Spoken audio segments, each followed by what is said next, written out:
লিল্লাহি তাকবীর, লিল্লাহি তাকবীর। আল কোরআনের আলো, আল হাদিসের আলো, দুনিয়ার মুসলিম, সারা বিশ্বের মুসলিম, আমার নেতা তোমার নেতা, লিল্লাহি তাকবীর। আল কোরআনের আলো, আল হাদিসের আলো, দুর্নীতির আলো। হাতে ওনারা দেন তো, মাশাআল্লাহ, মারহাবা। তাহলে চলেন আমরা আলোচনা শুরু করি, খালি একটু অপেক্ষা করেন। হয়তোবা যে আলোচনা আপনি শুনতে আসছেন ওইটা 1 ঘন্টা 5 মিনিট পরে শুরু হবে। মা বোনদের আলোচনা হয়তো 1 ঘন্টা 32 মিনিট পরে শুরু হতে পারে। অতএব একটু অপেক্ষা করেন, সময় দেন, আমরা আলোচনা শুরু করলাম। সূরার নাম কাউসার। জোরে বলেন কি নাম? আর জোরে, জোর হলো না, উঠেই যাবে। হ্যাঁ, একটু মিছিল করার অভ্যাস করেন। নির্বাচনে তফসিল ঘোষণা হয়ে গেছে, এই জন্য একটু মিছিল করার অভ্যাস করেন। সামনে কয়েকদিন মিছিল করা লাগবে, কারণ 16 বছরের কাজা এইবার আদায় করা লাগবে। চলো আমি কথা বলবো সূরা কাউসার থেকে। এই যে বারবার কেন বলায় নিলাম, কারণ হলো ওই যে আগে ওয়াজ শুনছেন মনে নেই। আজকে যেভাবে আমরা মুখস্থ করে নিলাম, এরপরে ইনশাআল্লাহ এটা ভুলবেন না, আশা করি ভুলবেন না। চলুন জবান সে, সকলের মুখস্থ আছে না? একটু জবান সে। আউযু বিল্লাহি মিনাশ শাইতানির রাজিম। বিসমিল্লাহির রহমানির রহিম। বিতাড়িত মুর্দা শয়তানের কাছ থেকে আল্লাহ পাকের কাছে আশ্রয় প্রার্থনা চাচ্ছি। পরম করুণাময় দয়ালু আল্লাহ তাআলার নামে শুরু করছি। ইন্না আ'তাইনাকাল কাউসার ফাসাল্লি লিরাব্বিকা ওয়ানহার ইন্না শানিয়াকা হুয়াল আবতার। আল্লাহু আকবার। যে কোনো আয়াত বা সূরার তাফসীর করতে হলে কোন প্রেক্ষাপটে কোন সময় আল্লাহ তাআলা সেই আয়াতটি বা সূরাটি নাজিল করেছেন, সেই নাজিলের প্রেক্ষাপট জানা দরকার আছে না নাই? আরবিতে বলা হয় শানে নজুল। যদি শানে নজুল আলোচনা করা হয় তাহলে তাফসীর বুঝতে সহজ। কোন প্রেক্ষাপটে রাসূলের উপরে সূরা কাউসার আল্লাহ তাআলা নাজিল করেছেন একটু জানার দরকার আছে না নাই? আমি কি বলবো? শুরু করব তো ইনশাআল্লাহ। তাকবীর দেন, লিল্লাহি তাকবীর। ভাই আমার কোনো জ্ঞান নাই, জ্ঞান দেওয়ার মালিক কে? ক্বালু সুবহানাকা লা ইলমা লানা ইল্লা মা আল্লামতানা ইন্নাকা আনতাল আলিমুল হাকীম। বলুন সুবহানাল্লাহ। জ্ঞান দেওয়ার একমাত্র মালিক কে? এখানে অনেক বড় বড় আলেম ওলামা আছেন যাদের পায়ের স্যান্ডেলটা সোজা করে দিতে পারলে নিজেকে ধন্য মনে করতাম। এজন্য চেয়ারে বসেছি দেখে অনেক কিছু ভাববেন, এরকম ভাইবেন না। পাথরগুলো যখন সাজানো হয় 20 কেজি কিন্তু নিচে থাকে। 20 KG, 10 KG, 5 KG, 2 KG, 1 KG, 500 গ্রাম, 200 গ্রাম, 100 গ্রাম, 50 গ্রাম, সবার উপরে থাকে 20 গ্রাম। ওই 20 গ্রাম পাথরের মতো আমার অবস্থা। কথা কি বুঝতে পারতেছেন? হয়তো টুপিটা একটু লম্বা, মানুষটা দেখতে হালকা একটু লম্বা, কিন্তু এলেম এত লম্বা না। আমি ছোট্ট মানুষ, কোরআন হাদিস থেকে কিছু কথা বলবো, আপনারা শুনবেন। সকল জ্ঞানী মানুষদের প্রতি শ্রদ্ধা, সম্মান, ভালোবাসা রেখে আপনাদের দোয়া নিয়ে আলোচনা শুরু করছি। কষ্ট হবে? কোরআন থেকে যদি কথা বলি কারো কোনো সমস্যা আছে বাজান? এই কোরআনের মধ্যে কোনো ভেজাল আছে? কোনো মিথ্যা আছে? কোনো ধোঁকা আছে? থাকবে কি করে? কিতাবটি নাজিল করেছেন কে? সে আল্লাহ রাব্বুল আলামিন বলেন, যালিকাল কিতাবু লা রাইবা ফি।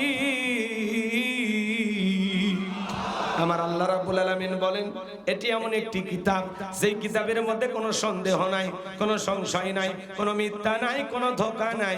দেয়ার ইজ নো ডাউট। বলুন আল্লাহু আকবার। হুদাল্লিল মুত্তাকিন, মুত্তাকি বান্দাদের জন্য গাইডলাইন হিসাবে, পথ প্রদর্শক হিসাবে আসমান থেকে কিতাবটি নাজিল করেছেন কে? সেই কিতাবের আলোচনা শুনলে লাভ না লস? লাভটা কি আমার আল্লাহ জানায় দিলেন, ওয়া ইযা কুরিয়াল কুরআনু ফাসতামিউ লাহু ওয়া আনসিতু লাআল্লাকুম তুরহামুন। সূরা আরাফ আয়াত নাম্বার 204 আমার আল্লাহ রাব্বুল আলামিন জানিয়ে দিলেন তোমাদের সামনে যখন কোরআন পাঠ করা হয়, কোরআনের আলোচনা করা হয়, চুপ করে কান লাগে মনোযোগ সহকারে কোরআনের কথাগুলো শ্রবণ করো। যারা চুপচাপ কোরআনুল কারীমের কথাগুলো শ্রবণ করবে, আমার আল্লাহ রাব্বুল আলামিন আসমান থেকে তাদের উপরে আল্লাহর রহমত বৃষ্টির মতো নাজিল করবেন। বলুন সুবহানাল্লাহ। ওয়াযাক্কির ফাইন্না যিকরা তানফাউল মুমিনিন, সূরা জারিয়ার 55 নম্বর আয়াত। আল্লাহ বলেন যারা আমার মুমিন বান্দা তাদের সামনে যখন কোরআন দেওয়াজ করা হবে, কোরআন থেকে উপদেশ দেওয়া হবে, এই কথাগুলো আমার মুমিন বান্দাদের উপকারে আসবে। বলুন সুবহানাল্লাহ। তাহলে বলেন আলোচনাটা আপনাদের উপকার হয়, এরকম আলোচনা হওয়ার দরকার আছে না নাই? তাহলে কোথা থেকে আলোচনা করলে উপকার হবে? কোরআন থেকে। জোরে বলেন কোথা থেকে? তাহলে কোরআনের কথা শোনার জন্যই তো আসছেন, আমি বলবো তো ইনশাআল্লাহ। সম্মানিত ভাইয়েরা আমার, গভীর মনোযোগ দিয়ে শুনবেন। আল্লাহ তাআলা তার হাবিবের উপরে কোন প্রেক্ষাপটে সূরা কাউসার নাজিল করেছেন, গভীর মনোযোগ দিয়ে কথাগুলো শুনে যান। নবীর প্রিয় সাহাবী হযরত আনাস রাদিয়াল্লাহু তাআলা আনহু বলেন, নবীজি কাবার হাতিমে হেলান দিয়া বসা, আমি তাকায় দেখি নবীজির মনটা ভীষণ খারাপ, মুখটা মলিন, চোখের কোণা দিয়া অশ্রু ঝরতেছে। কিছুটা সময় অতিবাহিত হয়ে যাওয়ার পরে আমি তাকায় দেখি আমার নবীজি মুস্কি মুস্কি হাসতেছেন। বলুন সুবহানাল্লাহ। হযরত আনাস রেগে বলে, নবী গো, এই মাত্র দেখলাম মুখটা মলিন, মনটা বড় খারাপ, চোখের কোণা দিয়ে আপনার অশ্রু ঝরতেছে, আবার কেনই বা মুস্কি মুস্কি হাসেন? আমার নবী কেন কাঁদেন, কেন হাসেন? এর পিছনে রহস্য আছে না নাই? নবীজির কান্না করার কারণ হলো নবীজির কলিজার টুকরা ছেলে সন্তানগুলো জন্ম নেয় আর এক একে মারা যায়। আবুল কাসেম মারা যায়, আবু তাকের মারা যায়, ইব্রাহিম মারা যায়। বাবা হিসাবে নবীর মনেও কষ্ট লাগে কিনা? ছেলেগুলো জন্ম নেয়, এক একে মারা যায়, কেউ জীবিত থাকে না। এদিকে আবার নবীজির কাছের চাচা নাম হলো আবু লাহাব, ডেকে বলে, ভাতিজা তোমার বংশে বাঁচিয়ে কেউ থাকলো না, তুমি একটা লেজ কাটা, তুমি একটা নির্বংশ, তুমি একটা হাত করে জোরে কর নাউজুবিল্লাহ। যদিও রাসূলের চারটি কন্যা সন্তান জীবিত ছিল, কিন্তু ছেলেগুলো জন্ম নেয় আর এক একে মারা যায়। আর নবীজির কাছের চাচা আবু লাহাব সমালোচনা করে। আপনারা বলেন তো বাজান, আল্লাহ না করুক আপনার আমার সন্তান যদি মারা যায়, কাছের আত্মীয় স্বজনদের উচিত বিপদের দিনে সান্ত্বনা দেওয়া। বাবা তুমি সবর করো, ধৈর্য ধারণ করো, জীবন মৃত্যুর মালিক আল্লাহ। আল্লাহ সন্তান দিয়েছে, আল্লাহ নিয়েছে, মন খারাপ করো না। আল্লাহ যদি চায় বছর না ঘুরতে আবার তোমাদের ঘর আলোকিত করে সন্তান দিতে পারেন। তিনি কে? কাছের মানুষদের উচিত বিপদের দিনে সান্ত্বনা দেওয়া। কিন্তু রাসূলের চাচা আবু লাহাব, মনে রাখবেন, আবু জেহেলের চাইতে আবু লাহাব বেশি খারাপ। আল্লাহ তাআলা আবু জেহেলের নামে সূরা নাজিল করেনি, কিন্তু আবু লাহাবের নামে নাজিল করছে। শুধু আবু লাহাব খারাপ না, ওর বউটাও খারাপ। আর স্বামী স্ত্রী দুইটাই খারাপ। এটা সূরা লাহাবের তাফসীর করলে আপনারা বুঝতে পারবেন, ওইদিকে যাওয়ার সুযোগ নাই। কষ্ট হচ্ছে? গভীর মনোযোগ দিয়ে কথাগুলো শুনবেন বাজান। রাসূলের ছেলেগুলো জন্ম নেয় আর মারা যায়, আর কাছের মানুষ হয়ে সমালোচনা করে, ছেলে ফালতু পোলাপান, এই ফেলে যাত্রা ব্যান্ডের পাইছো, ফাউল পোলাপান, এই স্বেচ্ছাসেবক ধরেন তোরে, আর ওইটা কাইরে নিয়ে আসে, টার্গেট লাইট মারা, দুষ্ট পোলাপান। আলো কোন জায়গায় মারা লাগবে আগে বাপ মায়ের কাছ থেকে ট্রেনিং নিয়ে। কষ্ট হচ্ছে না? যুগ জামানা পরিবর্তন হচ্ছে, আর বাচ্চা কাচ্চা দুষ্ট হয়ে যাচ্ছে, এগুলো সাইজ করা লাগবে। শোনেন, পোলাপানও বেশি বাড়তে দেওয়া যাবে না। পোলাপানের ওয়াজ আছে, একটু অপেক্ষা করেন। বাচ্চাদেরকে কিভাবে কন্ট্রোল করবেন কিছু আমার দিকে তাকান। কষ্ট হচ্ছে নাকি বলেন?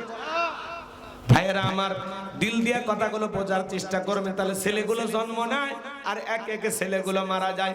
এই পৃথিবীর জমিনে অনেক নবী রাসূল এসেছেন, তাদেরকে আল্লাহ তাআলা সন্তান দিয়েছেন। তাদের সন্তানগুলো প্রাপ্ত বয়স পর্যন্ত, যৌবন পর্যন্ত পৃথিবীর জমিনে জীবিত ছিল। কিন্তু নবীজির ছেলে সন্তানগুলো জন্ম নেয় আর এক একে মারা যায়। এর পিছনে কারণ আছে না? না। নবীজির একটা ছেলে সন্তান কেন জীবিত থাকলো না? কেন প্রাপ্ত বয়স পর্যন্ত, যৌবন পর্যন্ত এই পৃথিবীর জমিনে আল্লাহ জীবিত রাখলেন না? আল্লাহ কেন শিশুকালে উঠায় নিলেন? এর পিছনেও রহস্য আছে না নাই? রাসূলের ছেলে সন্তানগুলো শিশুকালে বিদায় নেওয়ার পিছনে কারণ আছে তিনটি। জোরে বলেন কয়টি? নবীর উম্মত হিসেবে জানতে মনে চায় না যে রাসূলের ছেলেগুলো কেন জীবিত থাকলো না? কি সেই তিনটে কারণ? কারা কারা শুনবেন একটু হাত তুলে দেখান তো বাজান দেখি। লিল্লাহি তাকবীর, লিল্লাহি তাকবীর। হাত নামান আমার ভাইয়েরা। রাসূলের ছেলে সন্তানগুলো কেন জীবিত থাকলো না? কি সেই তিনটি কারণ? যদি আমি বলতে চাই 3 নাম্বার আয়াতের আলোচনা করা লাগবে। আমি কি 1 নাম্বার আয়াত বাদ দিয়ে 3 নাম্বারে যাব, নাকি আস্তে আস্তে শুরু করা যাক? ধৈর্য আছে তো ভাই, নাকি বলেন?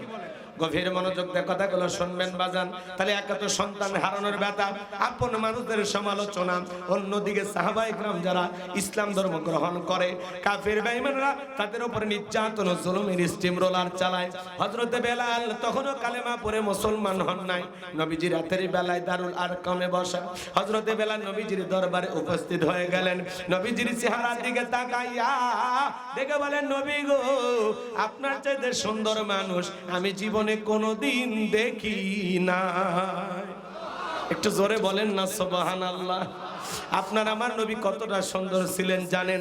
হযরতে জাবের রাদিয়াল্লাহু তাআলা আনহু বলেন, পূর্ণিমার রাত আমি রাসূলের বাড়িতে গিয়েছিলাম। সেদিন দেখেছিলাম চাঁদ উদয় হয়েছে দুইটা, একটা চাঁদ আসমানে আর একটা চাঁদ জমিনে। হযরতে জাবের বলেন, একবার আকাশের পূর্ণিমার চাঁদের দিকে তাকাই, আর একবার নবীর চেহারার দিকে তাকাই। ওই আকাশের পূর্ণিমার চাঁদের চাইতেও নবীকে আমার কাছে বেশি সুন্দর মনে হয়। আম্মা জান আয়েশা ডেকে বলেন, গভীর মনোযোগ দিয়ে শুনবেন। আম্মা জান আয়েশা বলেন, যারা ইউসুফ নবীর চেহারার দিকে তাকাইয়া মিশরের নারীরা ফল কাটতে গিয়ে আঙ্গুল কেটে ফেলে দিয়েছিল, ওরা যদি একবার আমার রাসূলের চেহারার দিকে তাকাইতো, শুধুমাত্র আঙ্গুল নয়, আঙ্গুল কাটতে কাটতে, হাত কাটতে কাটতে কখন যে নিজের কলিজা কেটে দুফা করে দিত, মুহূর্তের জন্য টের পাইতো না। আপনার আমার নবী এতটাই সুন্দর। আম্মা জান আয়েশা আরো বলেন, ও দুনিয়ার মানুষ, তোমাদের একটা সূর্য আছে, আমি আয়েশার একটা সূর্য আছে। তোমাদের সূর্য উদয় হয় দিনের বেলায়, আর আমি আয়েশার সূর্য উদয় হয় রাতের বেলায়। আম্মা জান আয়েশা একদিন সেলাইয়ের কাজ করতেছিলেন, হঠাৎ করে হাত থেকে সুইটা পড়ে গেল। বাতিতে কোনো তেল ছিল না, বাতি জ্বালাইতে পারলেন না, অপেক্ষায় বসে থাকলেন। নবীজি যখন এশার সালাত আদায় করার পরে ঘরের ভিতরে সর্বপ্রথম প্রবেশ করে নবীজি আম্মা জান আয়েশাকে সালাম দিলেন। নবী ঘরে ঢুকে স্ত্রীকে কি দিলেন? সালাম দিলেন। আর আপনি আমি যখন বাড়িতে প্রবেশ করি, বিবিকে সালাম দেওয়ার দরকার আছে না নাই? রাসূল বাড়িতে ঢুকে স্ত্রীকে সালাম দিলেন, তাহলে নবীর উম্মত হিসেবে এই আমলটা আপনার আমার ঘরেও চালু থাকার দরকার আছে না নাই? বাড়িতে যা বউকে সালাম দিবেন, আসসালামু আলাইকুম রহিমা, কেমন আছো সোনা? ঘরের দরজাটা খোলো না, আমি তোমার লেটনের বাপ, তোমার দিওয়ানা। বউ খুশি হয়ে দরজা খুলে দেবে, কথা বলেন ঠিক কিনা? কিন্তু আপনার আমার ব্যবহারে তো মিষ্টি না। ঘরের দরজা চিৎকারে মেরে ডাক দেয়, এ রুবেলার মা, দরজা খোল। বেশি দেরি হলে দরজা ভেঙে ফেলে দিয়া, আজ তোর পিঠের উপর কি যে হবি রে। ভিতর থেকে বউ বলে, এটা স্বামী না সেকেন্ড আশ্রয়, কথা বলে না কেন? সেই রাগ যায় বাড়ির দরজা ঝাড়ে। মনে রাখবেন, এই যুবক শোনো, বাড়িতে যদি আপনি আপনার স্ত্রীকে সালাম দেন, সালাম আছে যেখানে শান্তি আছে, সালাম আছে যেখানে সমাধান আছে। অনেক বড় বড় ঝামেলা সালামের মাধ্যমে সমাধান হয়, কথা ক্লিয়ার? এজন্য স্বামী স্ত্রীর মধ্যে সালাম আদান প্রদান হলে আল্লাহর পক্ষ থেকে রহমত নাজিল হবে। স্বামী স্ত্রীর মধ্যে সালাম আদান প্রদান হলে একে অপরের প্রতি শ্রদ্ধা, ভক্তি, বিশ্বাস, ভালোবাসা বেড়ে যাবে। আজকে সকালে বিয়ে করে সন্ধ্যায় তালাক দেয়, সন্ধ্যায় বিয়ে করে সকালে তালাক দেয়। দাম্পত্য জীবনে সুখ নাই, শান্তি নাই, নানান স্লোগান শোনেন না? আপনি কি দাম্পত্য জীবনে অসুখী? শোনেন না স্লোগান? তো দাম্পত্য জীবনে সুখ আর শান্তি পেতে গেলে রাসূলের 4টি সুন্নাত ঘরে ঘরে আমল করা লাগবে। জোরে বলেন, কয়টি সুন্নাত? শুনবেন, কথা কয় না। সমস্যা আছে, তার চিকিৎসা আছে না? আপনার দাম্পত্য জীবনে সুখ নেই, শান্তি নেই, তাহলে ঘরে শান্তি দরকার আছে। তাহলে রাসূলের 4টি সুন্নাত স্বামী স্ত্রী তার দাম্পত্য জীবনে আমল করলে সংসারে অশান্তি থাকবে। কারা কারা শুনবেন একটু হাত তুলেন তো দেখি। লিল্লাহি তাকবীর, হাত নামান বাজান গো আমার। কি সেই 4টি সুন্নত যদি বলতে চাই আলোচনা এলোমেলো হয়ে যাবে, একটু অপেক্ষা করেন বাজান, শেষের দিকে আমি বলার চেষ্টা করব যদি আপনাদের হাতে সময় থাকে। কি বলেন, রাজি আছেন? তাহলে গভীর মনোযোগ দিয়ে শোনেন। স্ত্রীকে সালাম দিবেন। এই যুবক শোনো, শুধু সালাম না, সালাম দেওয়ার পরে বইয়ের হাতটা ধরে মুসাফা করবেন। কার হাত? আচ্ছা আপনারা কি সত্যি যুবক? আমার তো সন্দেহ লাগে। যুবকের আওয়াজ এটা দিলে চলবে। এই যুবকে কার হাত? বইয়ের হাত। পাশের বাড়ি ভাবির হাত না ধরলে ছাঁটা দিয়ে পিটাবে। বইয়ের হাত ধরে মুসাফা করবেন। একেবারে যদি ময়দান ফাঁকা থাকে কোলাকুলিও সেরে নেবেন। অনেকে বলে হুজুর বউকে সালাম দিদিকে শরম লাগে। বিয়ে করে 3 সন্তানের বাবা হয়ে গেলেন, আপনার শরম লাগে না? বউ সালাম দিবেন যা শরম লাগে, শরম না শয়তানি? আপনার শরম বেশি হলে আপনার বউয়ের তো বাচ্চা হওয়ারই কথা না। শরম লাগে হুজুর? হ্যাঁ, আজ থেকে সালাম চালু করবেন। পারবেন না? বাড়ির যা সালাম দিবেন, আসসালামু আলাইকুম। বউ চমকে উঠতে পারে, কারে সালাম দিলাম? তখন বলবেন জোসনার মা তোরই দিলাম। তখন বলতে পারে বাপ রে বাপ, আজকে আবার কোন হুজুরের মুরিদ বাড়িতে ঢুকলা, সেদিনই তো মুখের কাছে কলা চুরি করলে। কথা কোন ঠিক খেয়ে না? বউ একটু দুষ্টমি করতে পারে, 2-4 দিন সালাম দিতে দিতে অভ্যাসে পরিণত হবে। ছোট ছোট বাচ্চাদেরকে সালাম দেবেন, রাস্তাঘাটে যারা দেখবেন তারাই সালাম দেবেন। কথা বলেন না কেন? এক মুসলমান আর এক মুসলমানের গৃহে প্রবেশ করতে হলে, এক মুমিন আর এক মুমিন গৃহে আর এক মুমিনের গৃহে প্রবেশ করতে হলে, কারো বাড়িতে প্রবেশ করতে হলে সালাম দিয়া অনুমতি নিয়ে ঢোকা লাগবে। আপনি বাদশা বাদশা কয় বাড়ির মধ্যে ঢুকে যান, বাদশার বই ওর না ঠিক নাই, ওর মা কি করতেছে, ওর বোন কি করতেছে, এক নজরে সব দেখা শেষ। এই কথা বললেন না কেন? আপনার সালাম দিয়ে অনুমতি নিয়ে ঢুকবেন। ভদ্রতা সেখানে অজিনায় তো অবশ্য ভালো, এই জায়গায় না। ভারতে চলে, ভারতে চলে, এই জায়গায় চলে না। যাত্রার বাড়িতে না বলে ঢুকেন না। মেন দরজায় যে প্রথমে সালাম দিবেন, আসসালামু আলাইকুম, জবাব নাই আবার সালাম, জবাব নাই আরেকবার সালাম, 3 বার সালাম দিয়ে জবাব না পাইলে আর থাকার দরকার নেই, বাড়ি যান। কথা কয় না কেন? কিন্তু দরজা খোলা না থাকলে পাশি টপকে ঢোকে। দরজা খোলা না থাকলে জানালা দিয়ে উকি ঝুঁকি মারে। যারা জানালা দিয়ে উকি ঝুঁকি মারবে, ওই বাড়ির লোক যদি কোনো কিছুতে আপনার গুতাও মারে, ওই বাড়ির লোকের কোনো গুনাহ হবে না, কারণ আপনি চরম বেয়াদবি করছেন। কথা বলে না কেন? উকি ঝুঁকি মারা খুবই বেয়াদবি। আপনি ভালো মানুষ না, মিন দরজায় থাকবেন, আপনি জানালে উকি মারেন। হে মতলব কি? পোলাপান ঠিক হওয়ার দরকার আছে না নাই? তাহলে আমার এই আমলটা কি করতে পারবেন? কারো বাড়িতে গেলে সালাম দিয়ে অনুমতি নিয়ে প্রবেশ করবেন। পারবো ইনশাআল্লাহ? আল্লাহ কবুল করে। জোরে বলেন আমিন। আমার ভাইয়েরা লম্বা করা যাবে না বাজান। আম্মা জান আয়েশা ডেকে বলেন, রাসূল যখন সালাম দিয়ে প্রবেশ করলেন, নবীজির চেহারার আলোতে সুইটা কয়ে পড়ে আছে, আমি পরিষ্কার দেখতে পেয়েছি। বলুন সুবহানাল্লাহ। পাইলে নিরালাই গো নবী, পাইলে নিরালাই, পাইলে নিরালাই গো নবী, পাইলে নিরালাই। 2 কদমে চুমু খাবো, 2 কদমে চুমু খাবো, চরণ ধুলি মাগবো গাই। পাইলে নিরালাই গো নবী, পাইলে নিরালাই, পাইলে নিরালাই গো নবী, পাইলে নিরালাই। মারহাবা কর। নবীর সম্মান মর্যাদা কত জানেন? এক জায়গায় ওয়াজ করলাম, ভাই বলেন তো আমাদের নবীর নাম কি? বলে হুজুর আব্দুল কাদের জিলানী। পীর সাহেবের নাম মুখস্থ আছে, কপাল পর রসুলের নামটা বলতে পারে না। কেমন নবী পাইছি যে নবী হ্যাঁ বললে তামাম পৃথিবীবাসীর জন্য আল্লাহ পাক হালালে পরিণত করে দেয়, যে নবী না বললে তামাম পৃথিবীবাসীর জন্য আল্লাহ পাক হারামে পরিণত করে দেয়। আসমানের চাঁদের দিকে ইশারা করলে চাঁদ 2 টুকরো হয়ে যায়, জমিনে পা তুললে মাওলা পাকের আরশে আজিমে পৌঁছে যায়। বলুন সুবহানাল্লাহ। জমিনে পথ চললে আসমানের মেঘ এসে ছায়া প্রদান করে। যেই নবীর চেহারার উপরে মশা মাছি পড়া হারাম। নবী যখন ঘেমে যেতেন আম্মা জানেরা নবীজির দেহের ঘামগুলো শিশির ভিতরে জমা রাখতেন। বিশেষ দিনে নবীজির দেহের ঘামগুলো সুগন্ধি হিসাবে ব্যবহার করা হতো। নবী যখন ওযু করতেন, ওযুর পানি দিয়ে সুগন্ধি বের হয়ে যাইত। রাস্তাতে হেঁটে গেলে সুগন্ধি পাওয়া যাইত, থুতু নিক্ষেপ করলে সেখান থেকে সুগন্ধি পাওয়া যাইত। শুধু কি তাই বাজার, আপনার আমার নবীর সম্মান মর্যাদা কত! যেই ছাগল নবীর স্তনে দুধ নাই, রাসূল হাত লাগা দিলে দুধে পরিপূর্ণ হয়ে যায়। সেই খাবার 2-3 জন মানুষ খাবে, ওই খাবারে রাসূলের হাতটা লেগে গেলে শত শত মানুষ খাবার খেয়ে যেমন খাবার তেমনি থাকে। সেই নবীর চেহারার দিকে তাকাইলে পেটের ক্ষুধা নিবারণ হয়ে যাইতো। সেই নবীর কাছে বেলাল কথা কি ভুলে গেছেন? বেলাল ডেকে বলে, নবী আপনি কালেমার দাওয়াত দেন, ইসলামের প্রচার প্রসার করেন, দয়া করে আমারে কালেমা পড়ে মুসলমান বানায় দেন। নবীজি বেলালকে পড়া দিলেন, লা ইলাহা ইল্লাল্লাহু মুহাম্মাদুর রাসূলুল্লাহ সাল্লাল্লাহু আলাইহি ওয়াসাল্লাম। হযরতে বেলাল কালেমা পড়ে মুসলমান হওয়ার পরে নবীটিকে বলে, বেলাল ইসলামের অবস্থা কোন ভালো না, কালেমা পড়েছো আপাতত প্রকাশ করা যাবে না। আপনারা বলেন তো বাজান, ইসলামের অবস্থা কি সব সময় ভালো? আজও তাম পৃথিবীর দিকে তাকায় দেখেন, তাম পৃথিবীর জালেম আর বেঈমানরা ঐক্যবদ্ধ হয়েছে ইসলাম আর মুসলমানকে মুছে ফেলে দেওয়ার জন্য। কথা বলেন ঠিক কি না? আজও তাম পৃথিবীর সাদা চামড়ার দলেরা ঐক্যবদ্ধ হয়েছে পৃথিবীর জমিন থেকে ইসলামকে মুছে ফেলে দেবে, কিন্তু ওরা তো জানে না ইসলামের সুইচ আছে কার হাতে। আর একটু জোরে বলেন, কার হাতে? আমার আল্লাহ বলেন, ইউরিদুনা লিতুফিউ নূরাল্লাহি বিআফওয়াহিহিম ওয়াল্লাহু মুতিম্মু নূরিহি ওয়ালাউ কারিহাল কাফিরুন।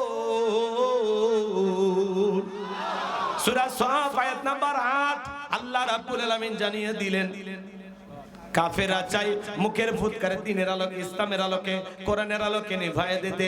আমার আল্লাহ ডেকে বলেন, আল্লাহু মুতিম্মু নূরিহি, এই জমিনে দিনের আলোকে, কোরআনের আলোকে, ইসলামের আলোকে আমি আল্লাহ রাব্বুল আলামিন প্রতিষ্ঠিত করেই ছাড়ব।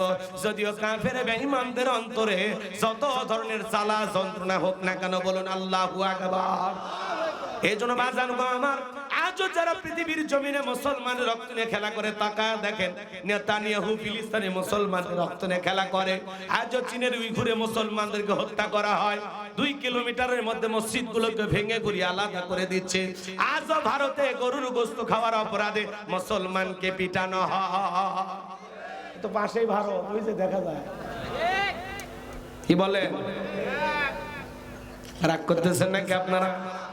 এ বাজান, যারা এই মুসলমানের রক্ত নিয়ে খেলা করে ওদের জীবনের পরিণতি ভালো হয় না। কথা বলেন। এই দেশে যারা নির্ভয় আলেমদেরকে ফাঁসির দড়িতে ঝুলিয়েছিল, যারা শাপলা চত্বরে রাতের আধারে আলেমদেরকে হত্যা করেছিল, মিথ্যা মামলা হামলা দিয়া অসংখ্য মানুষকে যারা জেলখানায় বন্দী করেছিল, জুলাইয়ে হাজার হাজার মায়ের বুক যারা খালি করেছিল, যাদের হাতে মুসলমানের রক্ত লেগেছিল, আজকে তারা ক্ষমতার চেয়ার রেখে পালিয়ে গেছে। কথা বলেন ঠিক কিনা? একে প্রধানমন্ত্রী থেকে শুরু করিয়া ইউনিয়ন পর্যায়ের নেতা পর্যন্ত পালিয়ে গেছে, মসজিদের হুজুরও পালিয়ে গেছে। কথা বলেন, এমন পতন পৃথিবীর ইতিহাসে আর কারো ঘটেনি। আমরা চাইছিলাম ম্যাডাম পদত্যাগ করেন, আল্লাহ বলে কিসের পদত্যাগ? ওরা যে অন্যায় অপরাধ করেছে শুধু পদত্যাগ না, আমি আল্লাহ দেশ ত্যাগ করতে বাধ্য করব। আল্লাহর ধরা বড় কঠিন, ইন্না বাতশা রাব্বিকা লাশাদীদ, আল্লাহর পাকড়াও বড় কঠিন। আল্লাহ ধরে ধরে না, যেদিন ধরেছে ভাঙ্গা হেলিকপ্টার নিয়ে মামুবাড়ি দিল্লি গিয়ে পড়েছে। কথা বলেন, কথা বলেন। আবার মাঝে মাঝে বলে আমি দেশের কাছে আছি, শর্ট করে ঢুকবো। ঢুকবেন তো বের হবেন কেন? বের হলেন কেন? কথা কর না কেন? আপনার যাওয়ার কথা ছিল, আমাদেরকে ভাবে রেখে কেন চলে গেলেন? কি দুঃখ ছিল বলে গেলেন না? কথা কর না কেন? আসতে চায় এই দেশের খাবার আর ওই দেশের খাবার কি? এখানকার সুখ আর ওখানকার সুখ কি? ক্ষমতার চেয়ারে থাকার চেহারা আর ক্ষমতা চলে গেলে চেহারা কি? বোঝেন না? এই চেয়ার যারা যায় চেয়ারে তারাই থাকে গিয়ে রে। কথা কর। চেয়ারে যে কিছুক্ষণ আগে রবিউল ভাই আসলো, কি কাঁপা কাঁপি। এখন আমি চলছি, আমি চিন্তা করতেছি তার সে ডবল কাঁপানি দিব। কি কথা কর না কেন? মানে যাই চেয়ারে যাই তারই ভাব বেড়ে যায়। এখন যদি এই ভাই তুলে দেন, কম মোশন নিবি না, ওই কবে আগামীতে আমাকে ভোট দিয়ে নির্বাচিত করবে, মানে বক্তব্য না পারলেও শুরু হয়ে যাবে। কারণ এটা চেয়ারের গরম ভাই। কথা কর ঠিক না? এই জন্য আমরা বুঝে শুনে সিদ্ধান্ত নেব, আগামীতে আর যাই হোক কোন নারীকে এই দেশের প্রধানমন্ত্রী বানানো যাবে না। মেয়েদের রাগ বেশি, দেখেন না স্বামীর সাথে ঝগড়া লাগে, হাড়ি পাতিল ভেঙে ফেলে দেয়, স্বামী তুলে আছাড় মারে, রাগ করে সংসার টিয়া বাপের বাড়ি চলে যায়। এজন্য সিদ্ধান্ত নেওয়া লাগবে, যেই দলেরই হোক পুরুষ হবে আগামীতে আমাদের প্রধানমন্ত্রী। কারা কারা চান হাত তুলে দেখান। লিল্লাহি তাকবীর।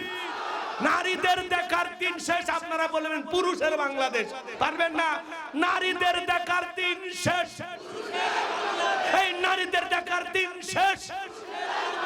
বাপের বেটার মতো একটা স্লোগান দিয়েছেন, সেলুট। বসেন, কষ্ট হচ্ছে নাকি আপনাদের? নারীদের জ্বালা যন্ত্রণায় 16-17 বছর থাকতে থাকতে দম আটকে গেছিল। এখন একটা পুরুষ দরকার। আরে ভাই, এক বয়স্ক পুরুষ আমাদের ইউনুস সরকার, তাই বসে যে অবস্থা, 70 টাকার আলু এখন 14 টাকা 18 টাকা।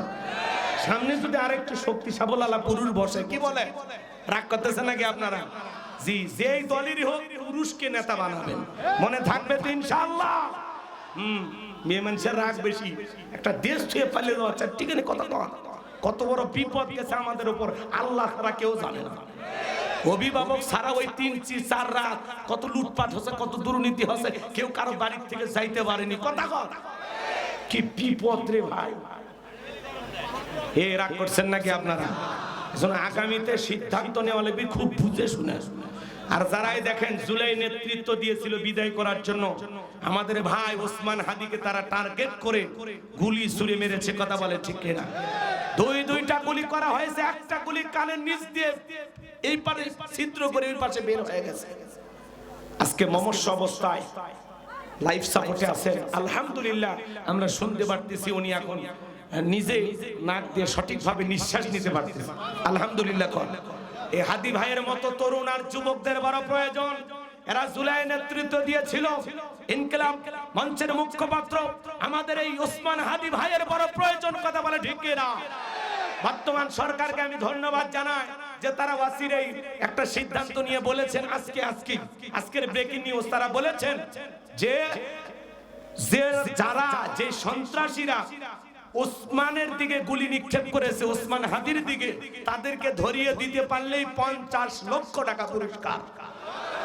এই পুরস্কার নিতে হলে অন্তত আমাদের বিশ্বাস আসল যে হত্যাকারী সে বেরিয়ে আসবে। কথা বলে ঠিক কিনা? এই জন্য ভাইয়েরা আমার, আজকে প্রধান উপদেষ্টার সাথে তার পরিবারের অনেকে দেখা সাক্ষাৎ করেছেন। প্রধান উপদেষ্টা বলেছেন যে এই ঘটনার সাথে যারাই জড়িত কাউকে ছাড় দেওয়া হবে না। শুধু তাই নয়, ওসমান হাদি ভাইয়ের চিকিৎসার উন্নত চিকিৎসার জন্য যদি বিদেশে নেওয়ার প্রয়োজন হয়, আমরা তাও নিতে রাজি আছি। আল্লাহু আকবার কর। আরে ভাই, এই ছেলেটা তরুণ, খুব সাহসী।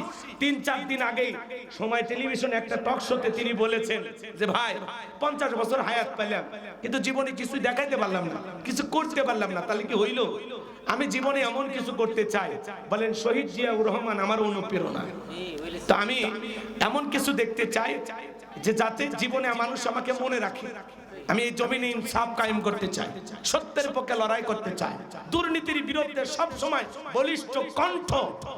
এই ওসমান হাদির কথা বলে ঠিক কিনা? এত সাহসী, এত ভদ্র। এবং তিনি তার বক্তব্যে বলেছেন যে মৃত্যু জমিনে ঠিক করা হয় না, মৃত্যুর ফয়সালা হয় আসমান থেকে। শুধু তাই নয়, সে বলেছে আমি যদি গুলি খেয়ে রাজপথে মারা যাই, আমার সন্তান লড়াই করবে, এই লড়াই চলবে চলবে। আল্লাহু আকবার! কি সাহসী! এই জন্য আমরা বলতে চাই, ওসমান হাদির ভাইয়ের রক্ত ভিজা দিতে পারে না। একজন ওসমান হাদি বিদায় নেবে, লক্ষ লক্ষ ওসমান হাদির জন্ম হবে। আপনারা যারা ওসমান হাদির দিকে গুলি মেরেছেন, আগুন নিয়ে খেলা করতেছেন, এই আগুনে জ্বালিয়ে পুড়ে বাংলাদেশ থেকে পালাইতে হবে।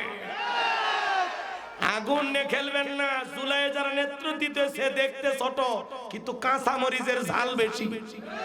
কথা বলেন। হাসনাত আব্দুল্লাহ আজকে অগ্নিঝরা বক্তব্য দিয়ে বলেছেন যে প্রয়োজনে 50 বছর বাঁচার দরকার নাই, আমি ওসমান হাদি ভাইয়ের মতো 2 মিনিট বাঁচতে চাই, এরপরেও ভারতের দালালদের বাংলাদেশে জায়গা হবে না। পরিষ্কার ভাবে বলেছেন, আমরা না হতে চাই আমেরিকার গোলাম, না হতে চাই ভারতের গোলাম, আমরা আল্লাহর গোলাম। বাংলাদেশ আমাদের, এই দেশের কর্তৃত্ব রাজত্ব এই দেশের জনগণ ঠিক করবে, না ভারত না আমেরিকা। কথা বলেন। আগামীতে এই দেশের প্রধানমন্ত্রী কে হবে জনগণ ঠিক করবে। কি কথা ক্লিয়ার? চলেন, বিরক্ত হয়েছেন নাকি? ওসমান হাদি ভাইয়ের জন্য দোয়া করবেন না? কলিজা থেকে দোয়া, আমার ভাইকে আল্লাহ সুস্থ করে দেন। অসম্ভবকে সম্ভব করতে পারে। জীবনে যদি আমরা একটি ভালো কাজে করে থাকি, আল্লাহ আমার ওই ভাইয়ের ওই ভালো কাজের ওসিলায় আমার ভাই ওসমান হাদির জানটা আপনি ফিরিয়ে দেন। আজকে তার সন্তান কাঁদে, তার স্ত্রী কান্না করে, তার ভাইয়েরা কান্নাকাটি করতেছে। আমরা দোয়া করি আল্লাহ এই সত্যবাদী কণ্ঠটা আরো কিছুদিন আমরা চাই। কথা বলেন না কেন? এরকম তার সামনে থেকে কথা বলার যুবক বড় কঠিন। খুব সাহসী একজন মানুষ ওসমান হাদি ভাই, কথা বলে ঠিক কিনা? ইনসাফ কায়েম করতে চায়। কি সাদা মাটা দেখছেন? কথা বলে না কেন? আমি আজকে তার একটা ভিডিও দেখে দুই চোখের পানি ধরে রাখতে পারি নাই। আরে অন্য অন্য নেতারা নির্বাচন করতে গিয়ে লক্ষ লক্ষ টাকা জনগণকে দেয়, আর ওসমান হাদি ভাই নির্বাচনের প্রচার প্রসার ক্যাম্পেইন করতে গিয়ে জনগণ তার হাতে টাকা ধরায়া দেয়। এবং সে ফেসবুক লাইভে এসে বলতেছে, আজ পর্যন্ত আপনারা এই 10 দিনে আমাকে দিয়েছেন 6 লক্ষ টাকা এবং তার আগে ক্যাম্পেইন করে পেয়েছেন 15 লাখ, টোটাল আপনারা আমাকে 21,24,000 টাকা দিয়েছেন। চিন্তা করেন, বাজারে ভোট চাবার যায়, বাজারে কাঁচামালের দোকানদার বুকের মধ্যে জড়াইয়া 1000 টাকা দিয়ে দেয়। সালা সাহাবীর কি করতেছে? ওসমান হাদি ভোট চাইতে গেছে যে ভাই আমি ইনসাফের পক্ষে আছি, বুকের সাথে জড়াইয়া সাওয়ালা ও 1000 টাকা দেয়। কথা বলেন না কেন? সেদিন কে যেন 50,000 টাকার একটা বান্ডিল দিয়ে দিচ্ছে যে ভাই নিয়ে আসেন। তাহলে চিন্তা করেন, অন্য অন্য দলের নেতা কর্মীরা নির্বাচনে প্রচার করতে গেলে নিজের পকেটের টাকা খরচ হয়, আর এই ছেলে কতটা সত্যবাদী, কতটা নম্র, কতটা ভদ্র, কতটা অমায়িক হলে দেশের জনগণ ওর হাতে 21 লক্ষ টাকা তুলে দিয়েছে যে নির্বাচন করো, ব্যানার বানাও, পোস্টার করো, প্রচার করো। টাকা তো দিলাম, সময় মতো ছিল মারো। ওরা বুঝতে পেরেছে যে এই ছেলেটা যেভাবে এগিয়ে যাচ্ছে সামনে আমাদেরকে লাল কার্ড দেখাতে পারে। এই কথা বলেন, এটা হতে পারে একটা গভীর ষড়যন্ত্র। কারা করেছে আমরা জানি না। কি আমার ভাইয়েরা, ফ্যাসিস্ট যারা পালিয়ে গেছে, এই দেশে যারা 16 বছর জুলুম করেছে, সেই দলের পক্ষ থেকে করা হয়েছে নাকি ভারতের ইশারায় করা হয়েছে নাকি অন্য কোন দেশের ইশারায় করা হয়েছে? আমরা বলতে চাই আগামী 24 থেকে 48 ঘন্টার মধ্যে এই ঘটনার সাথে যারাই জড়িত জাতির সামনে তাদের নাম প্রকাশ করতে হবে, মুখোশ উন্মোচন করে দিতে হবে। কারা কারা তার হাত তুলে দেখা। লিল্লাহি তাকবীর, লিল্লাহি তাকবীর। হাদি ভাইয়ের ভয় নাই, রাজপথ ছাড়ি নাই। হাদি ভাইয়ের ভয় নাই, আল্লাহ আছে সহায়। কথা বলেন ঠিক কিনা? আমার ভাইয়ের জানটা আল্লাহ ভিক্ষা দেন, জোরে বলেন আমিন। আল্লাহ আমার ভাইকে ফিরায়া দেন, জোরে বলেন আমিন। ছেলেটাকে দেখে বড় মায়া লাগে, রক্তাক্ত শরীরটা নিয়ে হাসপাতালে। কোন অপরাধ নাই বাজান, অপরাধ নাই। আমি অবাক হয়ে গেলাম যে একটা রাস্তা পড়ে থাকা মানুষ তার হাতে 200 টাকা 100 টাকা দেয়, 10 টাকা 20 টাকা তুলে দেয়। জনগণ নির্বাচনের প্রচার করার জন্য 21 লক্ষ টাকা দিয়েছে, 10-20 করে 50-100 করে দিতে দিতে 21 লাখ ধরায় দিচ্ছে।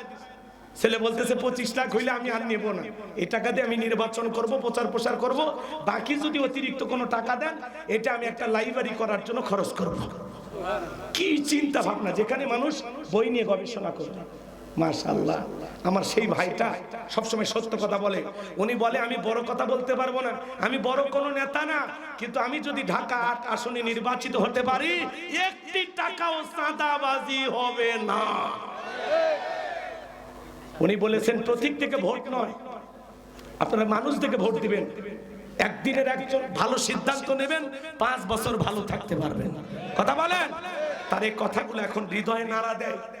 আমার ভাইয়ের কোনো অপরাধ নাই, আমার ভাই সত্য কথা বলে।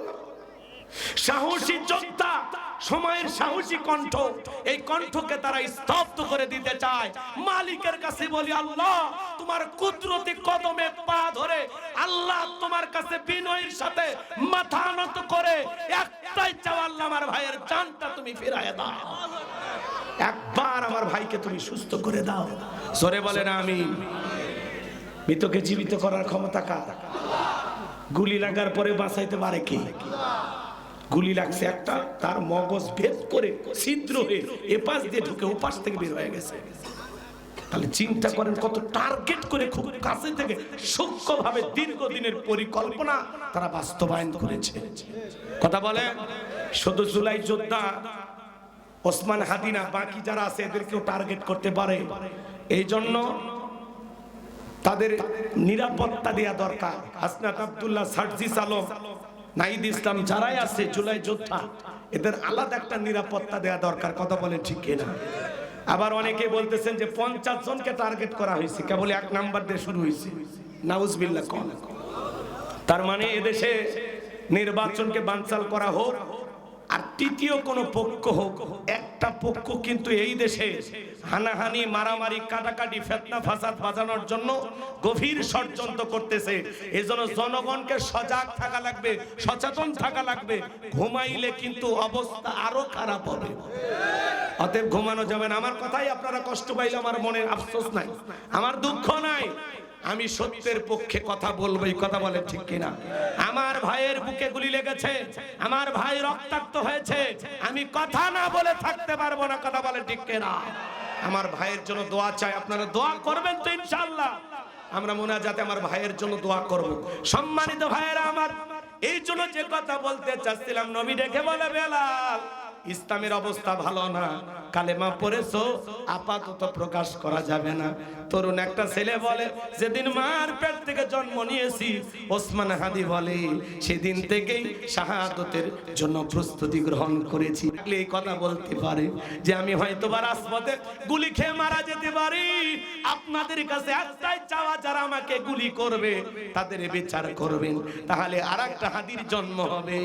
আর যদি আপনারা বিচার না করতে পারেন, তাহলে আমার মতো হাদির আর জন্ম হবে না।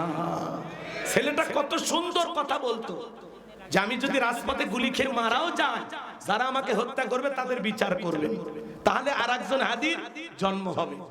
আর যদি আমাকে মেরে ফেলা হয় আর অপরাধী যদি পার পেয়ে যায়, বিচার যদি না করা হয়, তাহলে 100 বছরেও আর প্রতিবাদী কোন হাদির জন্ম হবে। ছেলেটা কত সুন্দর বলতে পারে, মনে হয় অটোমেটিক সে ভবিষ্যৎ বলে দিতে পারে, তাই না ভাই? এরকম তার কথাগুলো, তার জবানের কথাগুলো আজকে বাস্তবতার আলোকে মিলে যাচ্ছে। কষ্ট পাচ্ছেন আমার কথায়? কষ্ট পাচ্ছেন? এই ছেলেটার জন্য মায়া হয় না? সারা দেশের মানুষ দোয়া করতেছে না? যখনই আমি শুনেছি তখনই হতভম্ব হয়ে গেছি, থমকে গেছি, ভিতরে পেরেশানি কাজ করতেছে। আপনারা ভালো থাকলেও আমরা এখন ভালো নাই, মনের দিক দিয়ে অনেক কষ্ট, যে কি অপরাধ, এই ভাইয়ের তো কোনো অপরাধ নাই। কেডার মাস্তানেরা বুক ফুলে ঘরে আর সোনার ছেলেদেরকে টার্গেট করে হত্যা করা হয়। কথা বলে ঠিক কিনা? এটা দুঃখজনক। সম্মানিত ভাইয়েরা আমার, কয়েকটা মিনিট কষ্ট হচ্ছে আপনাদের। চাচা কথা তো এটা ছিল না, কথা কি খারাপ লাগতেছে নাকি? একটু মন দিয়ে শোনে। লিল্লাহি তাকবীর। আমার ভাইয়েরা, নবী দেখে বলে, বেলাল ইসলামের অবস্থা ভালো না, কালেমা পড়েছো, প্রকাশ করা যাবে না। বেলাল দেখে বলে, নবী আমার জীবনের কোনো দাম নাই। আমার মনি বোমাইকে বলেছিলাম, উট্টুম্বা ছাগল পেশাব পায়খানা করে দেয়, এই ঘরে থাকতে আমার বড় কষ্ট হয়। আমার মনিব ডেকে বলে, বেলাল রে, উট্টুম্বা ছাগলের দাম আমার কাছে আছে, কিন্তু তোর মতো কালো হাসি বেলালের দাম আমার কাছে নাই। নবী আপনি শুধু দোয়া করে দেন, মৃত্যু পর্যন্ত যেন কালেমার পথে টিকে থাকতে পারি। এই কথা বলে বেলাল চলে গেলেন। পরের দিন সকালবেলা সূর্য উদয় হয়ে গেছে, অনেকটা বেলা হয়ে গেছে। হযরতে বেলাল দরজা খোলে না। অন্য চাকর যারা আছে নালিশ নিয়ে চলে গেছে মায়ের কাছে, যা বলে না তা। এখন পর্যন্ত বেলাল দরজা খোলে নাই, তাই নাকি? বলে হ্যাঁ ঠিক আছে চলো যাই। দরজায় ডাক দেয়, বেলাল দরজা খোলো। হযরতে বেলাল দরজা খোলে না, জোরে করে ধাক্কা মারছে যখন দরজা খুইলা গেছে, তখন এইবার উমাইয়া তাকায়া দেখে সেই রাত্রিতে বেলাল কালেমা পড়ে মুসলমান হয়েছে। ওই রাত্রিতে একটা উট্টুম্বা ছাগলের কাছে কোনো পেশাব পায়খানা নাই, জোরে কোন মারহাবা। এইবার উমাইয়া ডেকে বলে, চাকরের দল, বেলালের বিরুদ্ধে মিথ্যা অভিযোগ দাও। তোমরা যখন ঘুমাচ্ছিলে বেলাল তখন ময়লা আবর্জনা পরিষ্কার করেছে, তাকায়া দেখো না একটা উট্টুম্বা ছাগলের কাছে কোনো পেশাব পায়খানা নাই, তাই নাকি? বলে হ্যাঁ ঠিক আছে যাও, তোমরা চলে যাও। ওদেরকে তাড়িয়ে দিয়া এক পা দুপা করে বেলালের কাছে চলে গেলেন। হযরতে বেলাল দেয়ালে পিঠটা লাগায়া জিহ্বা নাড়ায়া জিকিরি করতেছে। এইবার হযরত বেলালকে হালকা করে ধাক্কা মারছে, যখন জবান দিয়ে কালেমা ওয়ারা কালিমার আওয়াজ বের হয়েছে তখন এইবার উমাইয়া ডেকে বলে বেলাল তোর জবান দিয়ে কি শুনলাম তুমি কি মুসলমান হয়েছো হযরতে বেলাল ডেকে বলে মুসলমান হয়ে যারা মিথ্যা কথা বলতে পারে না তারা ওয়াকুলু কাওলান সাদীদা মুসলমানেরা হবে সত্যবাদী মুসলমানেরা কখনো মিথ্যাবাদী হতে পারে না আমাদের সমাজে মিথ্যাবাদী আছে না নাই ভরা পেটে মিথ্যা খালি পেটে মিথ্যা ঘুমানোর আগেও মিথ্যা ঘুম থেকে উঠেও মিথ্যা মিথ্যা বলতে বলতে চেহারা বেঁকা হয়ে গেছে এক পা কবরে চলে গেছে এত মিথ্যা কথা বলে শয়তান পর্যন্ত বলে আমি এত খারাপ না কথা বলে মিথ্যাবাদী আছে না না ওই মিথ্যা কথা না বললে আমার পেটের ভাত হজম হয় না এরকম মানুষ আছে তবে ঝিনাইদহে মিথ্যাবাদী নাই ঝিনাইদহের মানুষ সব সত্যবাদী এ বাজার মিথ্যা বলবেন না একটা মিথ্যা বলতে গেলে ওই মিথ্যাকে ঢাকার জন্য আরো 10টা মিথ্যা কথা বলা লাগে মিথ্যা বলা হারাম মিথ্যা বলে আপনার জীবনের বরকত কমে যাবে এই জন্য বাজান গো আমার খবরদার মিথ্যা কথা বলবেন না মিথ্যা হলো সকল পাপের উৎস এখান থেকে শুরু হয় কথা বলে তাহলে জবান দিয়ে মিথ্যা কথা বলা জবান দিয়ে যা বলবেন সত্য বলবেন আমার ভাইয়েরা গভীর মনোযোগ দিয়ে গুনাহগারের কথাগুলো শুনে যান বাজান আমি গুনাহগার যে কথা বলতে চাচ্ছিলাম এইবার উমাইয়া ডেকে বলে বেলাল রে তুমি যদি চাও তোমরা ছাগলের মালিক বানায় দেব থাকার জন্য ভালো একটা ঘর বানায় দেব হযরতে বেলাল ডেকে বলে উমাইয়া দুনিয়ার কোন পার্থিব সম্পদের বিনিময়ে বেলাল তার ঈমান বিক্রি করবে না আল্লাহু আকবার আমার ভাইয়েরা এরপরে উমাইয়া ডেকে বলে আমার কথা না শুনলে বড় নেতা আবু জেহেলকে খবর দেব হযরতে বেলাল ডেকে বলে কোন বড় নেতা ছোট নেতা এখন কাউকে কোনার টাইম নাই আমি দুনিয়ার কোন আবু জেহেলকে ভয় করি না আমি ভয় করি আমার আল্লাহকে আরেকটু জোরে বলেন না আল্লাহু আকবার গভীর মনোযোগ হৃদয়ের কান পেতে কথাগুলো শুনে যান বাজান আমি গুনাহগার যে কথা বলতে চাচ্ছিলাম এইবার আবু জেহেল তার সাঙ্গ পাঙ্গ ক্যাডার মাস্তান নিয়া উমাইয়ার বাড়িতে হাজির হয়ে গেল উমাইয়া যখন যা বলছে নেতা আমার বাড়ির কিদার বেলাল কালেমা পড়ে মুসলমান হয়েছে তাই নাকি বলে হ্যাঁ ঠিক আছে যাও আমি আসতেছি আবু জেহেলের কিছু সাঙ্গ পাঙ্গ ক্যাডার মাস্তান ছিল যাদের কাজই হলো টুপিওয়ালা দাড়িওয়ালা ইমানদার আল্লাহওয়াদের টার্গেট করা কথা বলেন ঠিক কিনা ভালো মানুষদেরকে টার্গেট করে করে হত্যা করা আজও পৃথিবীর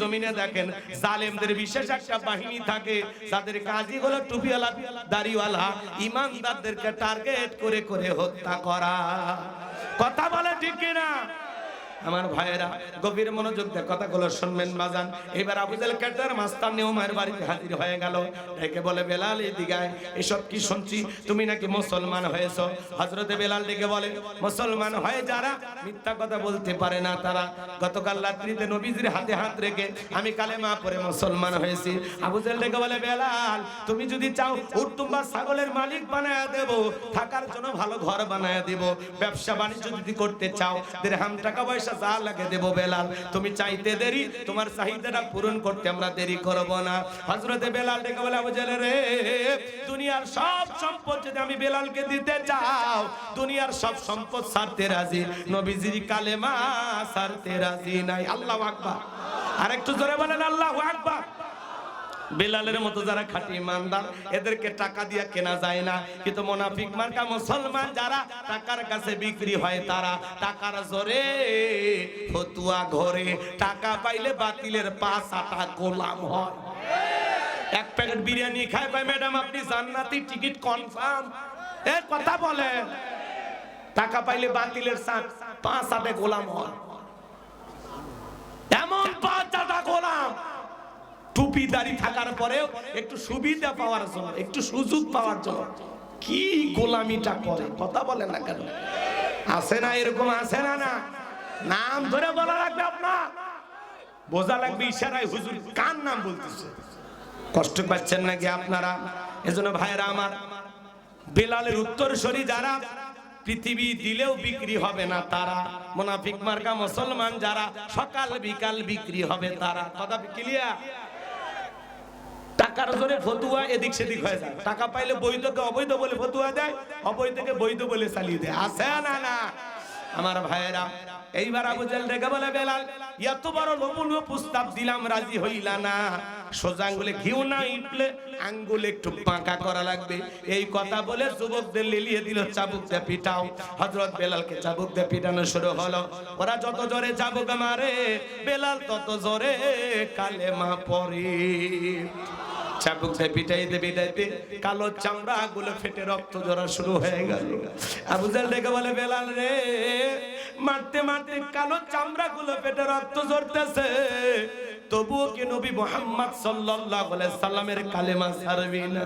হযরত বেলাল ডেকে বলে, আবু জাহেল রে, মারতে মারতে যদি মেরেও ফেলে দাও, জীবনটা দিতে রাজি, নবীজির কালেমা ছাড়তে রাজি নাই। আল্লাহু আকবার। ইসলামের প্রথম মুয়াজ্জিন বেলাল বাজান।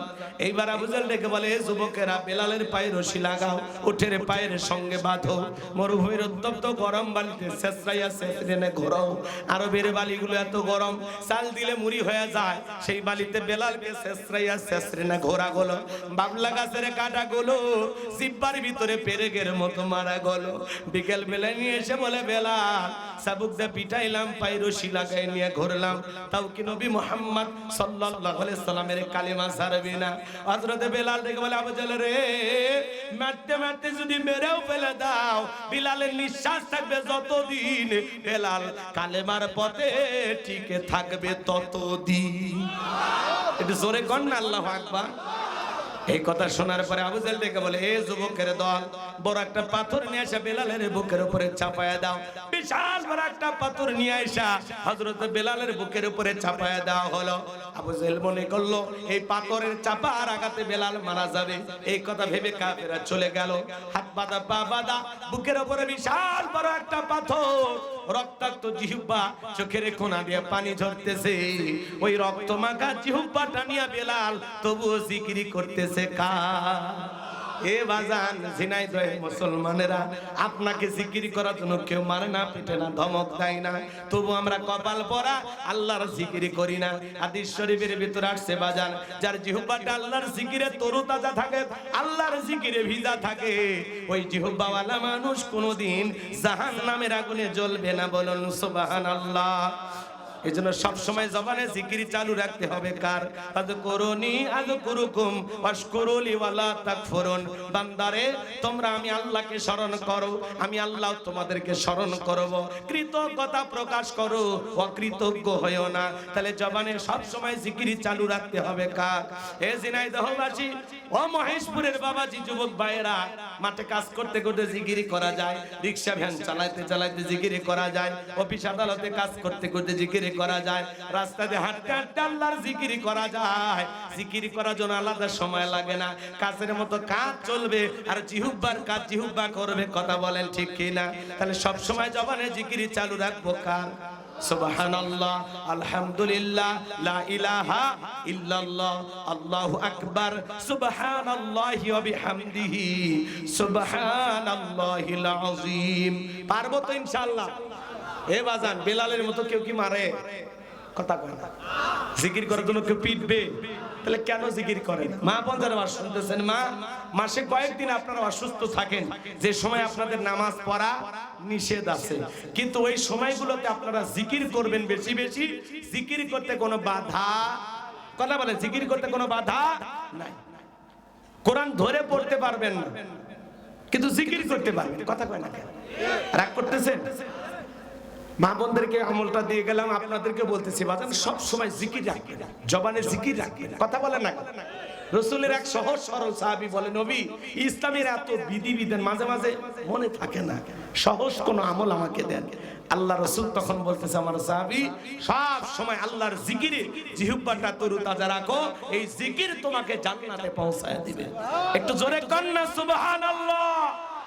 আমার ভাইয়েরা, হযরতে বেলাল রক্তাক্ত জিহ্বাটা নিয়া চোখের পানি ছেড়ে দিয়া আল্লাহর নামের জিকির করতে করতে চোখের পানি ছেড়ে দিয়া কাঁদেন আর ডেকে বলেন, আল্লাহ, তুমি তো সেই আল্লাহ ইব্রাহিমের জন্য যদি নমরুদের আগুনকে ফুলের বাগান বানায় দিতে পারো, ও আল্লাহ তুমি কি পারো না আমি বেলালের বুকের উপরে পাথর থাকার কারণে তোমার মতো মালিকের জিকিরি করতে বড় কষ্ট হয়, ও আল্লাহ তুমি কি পারো না আমি বেলালের বুকের পাথরটাকে তুলার মতো নরম বানায় দিতে। হযরতে বেলাল দোয়া করতে দেরি, আসমানের মালিক আল্লাহ দোয়া কবুল করতে দেরি করে নাই। বেলালের বুকের পাথরটাকে আমার আল্লাহ তুলার মতো নরম বানিয়ে দিয়েছেন, বলেন সুবহানাল্লাহ। আশিক রাসূল বেলাল, নবীর পাগল বেলাল, নবীকে কতটা ভালোবাসতেন জানেন? নবী যখন মক্কা নগরীতে পথ চলতো, বেলাল একবার ডানে যায় আর একবার বামে যায়। নবী ডেকে বলে, বেলাল বুঝিনা একবার ডানে যাও একবার বামে যাও, কারণটা কি? বেলাল ডেকে বলে, নবী আপনি ইসলামের দাওয়াত দেন, কালেমার প্রচার প্রসার করেন, ওই কাফেররা হলো আপনার শত্রু, আপনাকে টার্গেট করে যদি ডান থেকে তীর নিক্ষেপ করে গো নবী, ওই তীরটা যেন সর্বপ্রথম আমি বেলালের বুকের ভিতরে ঢোকে। আবার বাম দিকে যায় আর ভাবি নবী গো, ওই বাম থেকে যদি তীর নিক্ষেপ করে ওই তীরটা যেন সর্বপ্রথম আমি বেলালের বুকের ভিতরে ঢোকে। আমি বেলাল মারা গেলে ইসলামের ক্ষতি হবে না, আপনি নবী মারা গেলে ইসলাম আর মাথা উঁচু করে সামনের দিকে দাঁড়াবে না, বলুন আল্লাহু আকবার। আরেকটু জোরে বলেন আল্লাহু আকবার। আমার ভাইরা, সাহাবীরা নবীকে কতটা ভালোবাসতো জানেন? আমার নবী যেদিন ইন্তেকাল করেছিল, বেলাল ছোট্ট বাচ্চার মতো ফুপিয়ে ফুপিয়ে কান্না করে। সাহাবীরা বলে, বেলাল এভাবে ভেঙে পড়ো না, কান্না করো না। হযরতে বেলাল কারো কথা শোনে না, কাঁদে আর ডেকে বলে, আমি জীবনে আর কোনোদিন আযান দেব না। আমি আযান দেওয়ার পরে নবীজি ইমামতির মুসল্লায় দাঁড়াবে না, আমি বেলাল আর কোনোদিন আযান দেব না। নবীজি সোমবার দিন ইন্তেকাল করলেন, বুধবারের দিনে তামাম পৃথিবীর উম্মতকে কাঁদিয়ে নবীজির দাফন সম্পূর্ণ করা হলো। হযরতে বেলাল মনের কষ্ট নিয়ে মদিনা ছেড়ে চলে গেলেন। 6টা মাস অতিবাহিত হয়ে যায়, বেলাল আর মদিনায় আসে না। 6 মাস পরে নবীজি ঘুমের ঘরে ডাইকা বলে, বেলাল দূর দূরান্ত থেকে কত মানুষ আইসা আমি নবীর কবরের পাশে দাঁড়ায় সালাম দেয়, আমি নবীর রওজার পাশে দাঁড়াই, এ বেলাল আয় আয় একবার আইসা আমি নবীকে মদিনায় সালাম দিয়া যা। বেলাল আয় আয় একবার মদিনায় আয়। হযরতে বেলাল নবীজিকে ঘুমের ঘরের স্বপ্নে দেখার পর আর দেরি করলেন না, পরের দিন পাগলের মতো ছুটে আসলেন মদিনায়। মসজিদে নববীর পাশে রাসূল যেই জায়গায় এখনো শায়িত আছে, বেলাল রাসূলের পবিত্র রওজার পাশে দাঁড়িয়ে আছে। হাজার হাজার সাহাবীরা চলে আসলেন, সবার মুখে একটাই কথা, বেলাল দাও না একবার আযান দাও, কতদিন হলো তোমার কণ্ঠে আযান শুনতে পাই না। বেলাল বলে, না আমি আযান দেওয়ার পরে নবীজি ইমামতির মুসল্লায় দাঁড়াবে না, আমি বেলাল আর কোনদিন আযান দেব না। ছোট ছোট বাচ্চারা পর্যন্ত বলে, মা বেলাল আসছে একটা নজর দেখে আসি। নবীর নাতি হাসান আর হোসাইন দুইটা ভাই এসে বেলালের দুইটা হাত ধরেছে বাজার। হোসাইন হাতটা ধরে ডেকে বলে, নানু ভাই, নানাও চলে গেছে, তুমি আমাদেরকে ছেড়ে চলে গেছো, কতদিন হয়ে গেল নানু ভাই, তোমার কণ্ঠে আযান শুনতে পাই না। ও নানা ভাই দাও না একবার আযান দাও, আমি হোসাইন তোমার আযান শুনতে চাই। হযরতে বেলাল হোসাইনের চেহারার দিকে তাকায়া দেখে, মনে হয় মদিনার নবীর চেহারাটা বাইসা উঠছে। মদিনার নবী মনে হয় ডাইকা বলতেছে, বেলাল একবার আযান দে, আমি নবী কতদিন হয়ে গেল তোর আযান শুনতে পাই না। হযরতে বেলাল যখন হোসাইন হাতটা ধরে নানু ভাই বলে ডাক দিয়েছে, বেলাল হোসাইনের অনুরোধ আর ফিরাইতে পারলো না। 6 মাস পরে মদিনায় আইসা বেলাল আযান দিতে লাগলেন বাজার। বেলাল আযান দিতে দিতে যখনই বলেছেন আশহাদু আন্না মুহাম্মাদুর রাসূলুল্লাহ, বেলাল অজ্ঞান হয়ে জমিনের উপরে পড়ে গেল। কতটা প্রেম কতটা ভালোবাসা রাসূলের প্রতি ছিল বেলালের। এ বাজার লম্বা আমি করব না, সেই বেলালের উপর নির্যাতন জুলুম, বুকের উপরে পাথর চাপা দেওয়া। নবীজির কানে যখন খবর পৌঁছে গেল, নবী ডেকে বলে, আবু বকর, ও আমার আবু বকর, বেলালের কষ্টের কথা আমার সহ্য হয় না, যাও যাও তুমি আমার বেলালের জন্য একটা কিছু করো। হযরত আবু বকর সিদ্দিক রাদিয়াল্লাহু তাআলা আনহু কয়েক গুণ দাম বেশি দিয়া গোলামের জীবন থেকে হযরত বেলালকে আজাদ করলেন, মুক্ত করলেন। বলুন আল্লাহু আকবার। যখন ইসলামের অবস্থা, একদিকে সন্তান হারানোর ব্যথা, কাফেরদের সমালোচনা, অন্যদিকে সাহাবায়ে কেরামদের উপর নির্যাতন জুলুম চলতেছে, এই জন্য নবীজির মনটা ভীষণ খারাপ। নবীর যখন মন খারাপ, নবীকে সান্ত্বনা দেওয়ার দায়িত্ব কার? আমার আল্লাহ ডেকে বলে, জিবরাইল, আমার বন্ধুর মা নাই, বাবা নাই, আমি স্যার আমার বন্ধুর কেউ নাই রে জিবরাইল। আমার বন্ধুর মনটা হয়েছে ভারী, আমি আল্লাহ সইতে নাহি পারি। লাহু মাহফুজ থেকে সূরা কাউসার নিয়ে যায় আমার বন্ধুর উপরে নাজিল কর তাড়াতাড়ি। আল্লাহু আকবার। আরেকটু জোরে বলেন না ভাই। আমার নবী বলে, আনাস, আমার মনটা কেন খারাপ তোমরা জানো কি? তোমার মুস্কি হাসি দেওয়ার কারণ হলো এই মাত্র আসমান থেকে জিবরাইল এসে আমার উপরে সূরা কাউসার নাজিল করলো। নবী তখন সূরা কাউসার তিলাওয়াত করলেন আর সাহাবায়ে কেরামদেরকে শোনায়া দিলেন। জবান ছেড়ে আরেকবার আমার সঙ্গে পড়ুন, ইন্না আ'তাইনাকাল কাউসার ফাসাল্লি লিরাব্বিকা ওয়ানহার ইন্না শানিয়াকা হুয়াল আবতার। আল্লাহু আকবার। আমার আল্লাহ বলেন, ইন্না আ'তাইনাকাল কাউসার, অবশ্যই আমি আল্লাহ পাক আপনাকে হাউজে কাউসার দান করেছি। এই পৃথিবীর অন্য কোন নবী রাসূলকে আল্লাহ তাআলা হাউজে কাউসার দান করেন নাই। আপনার আমার নবীকে আল্লাহ তাআলা হাউজে কাউসার দান করেছেন। কত সুন্দর করে আমার আল্লাহ জানিয়ে দিলেন, ইন্না আ'তাইনাকাল কাউসার, নিশ্চয়ই আমি আল্লাহ পাক আপনাকে হাউজে কাউসার দান করেছি। চিৎকার মেরে বলুন সুবহানাল্লাহ। এই হাউজে কাউসারের পানি দুধের মতো সাদা, মধুর চাইতে মিষ্টি, পানির মতো ক্লিয়ার। ওই কঠিন কিয়ামতের ময়দানে যেদিন বিচার দিবস কায়েম হয়ে যাবে, বাজারে চাচা কি 11:30 বাজে। আচ্ছা, এই সূরা কাউসারের সংক্ষিপ্ত তাফসীরটা একটু শেষ করতে দেবেন না? ওটা বসা করেন কে? আধা ঘন্টা 10 মিনিট পরে পেশাব করলে কি হবে? পেশাব জনিত যত রোগ আছে দোয়া করবো আল্লাহ যেন মাফ করে দেয়, ভালো করে দেয়। বেশি পেশাব করি না, এমন ব্যারাম হবে ব্রেক ধরে কাজ হবে না। পেশাবের অজুহাতে ওঠেন কে? রংপুরে ওয়াজ করবে, এক চাচা করছে, বাবা তুমি ওয়াজ করো তো, পেশাব লাগলে লঙ্গিত পেশাব করো। এমন চাচিমা তো রাগ করবে, বাড়ির যা বলবো, হুজুর এমন ওয়াজ ধরছে, ওটার কায়দা ছিল না, জাগাতি কাম সারছে। আস্তে করে একটি জমিটিকে আমরা নামাজ পড়বো, খুব বেশি লাগলে আস্তে করে উঠি ছেড়ে দেয়, কিচ্ছু হবে না, কেউ দেখবে না। সেই অজুহাতে ওটা শুরু করছে।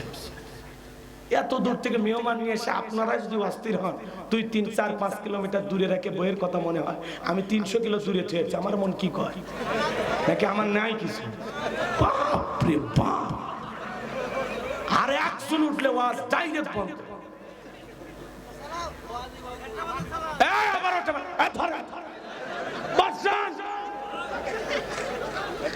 বারোটার আগে মাথা উঁচু করবে না, বলছি না? 12টা বাচ্চা বাজতে আমি এর মধ্যে হয়ে যাবে ভাই। কয়েকটা মিনিট আমলের কথা শুনবেন না? এই যে কিছুক্ষণ পরে যুবকদের ওয়াজ বসে, বলবো তো লাইন ছাড়া, এটাকে মেশিন, হ্যাঁ, যে সুইচ দিলে এদিক সেদিক হবে, লাইন আছে। যুবকদের ওয়াজ বলার একটা জায়গা, ওই জায়গা যাচ্ছি কেমন? শেষ আয়াতের দিকে যাই, এটি যুবকের ওয়াজ আছে, যুবতীরও আছে, আবার যারা এখানে সেখানে উকি ঝুঁকি মারে সব ঠিক করে দেবো। হ্যাঁ, খালি একটু অপেক্ষা করে। ভাই মানে এখন মাথা কাজ করছে না, চুপ করে থাকে, কোনো কথা হবে না।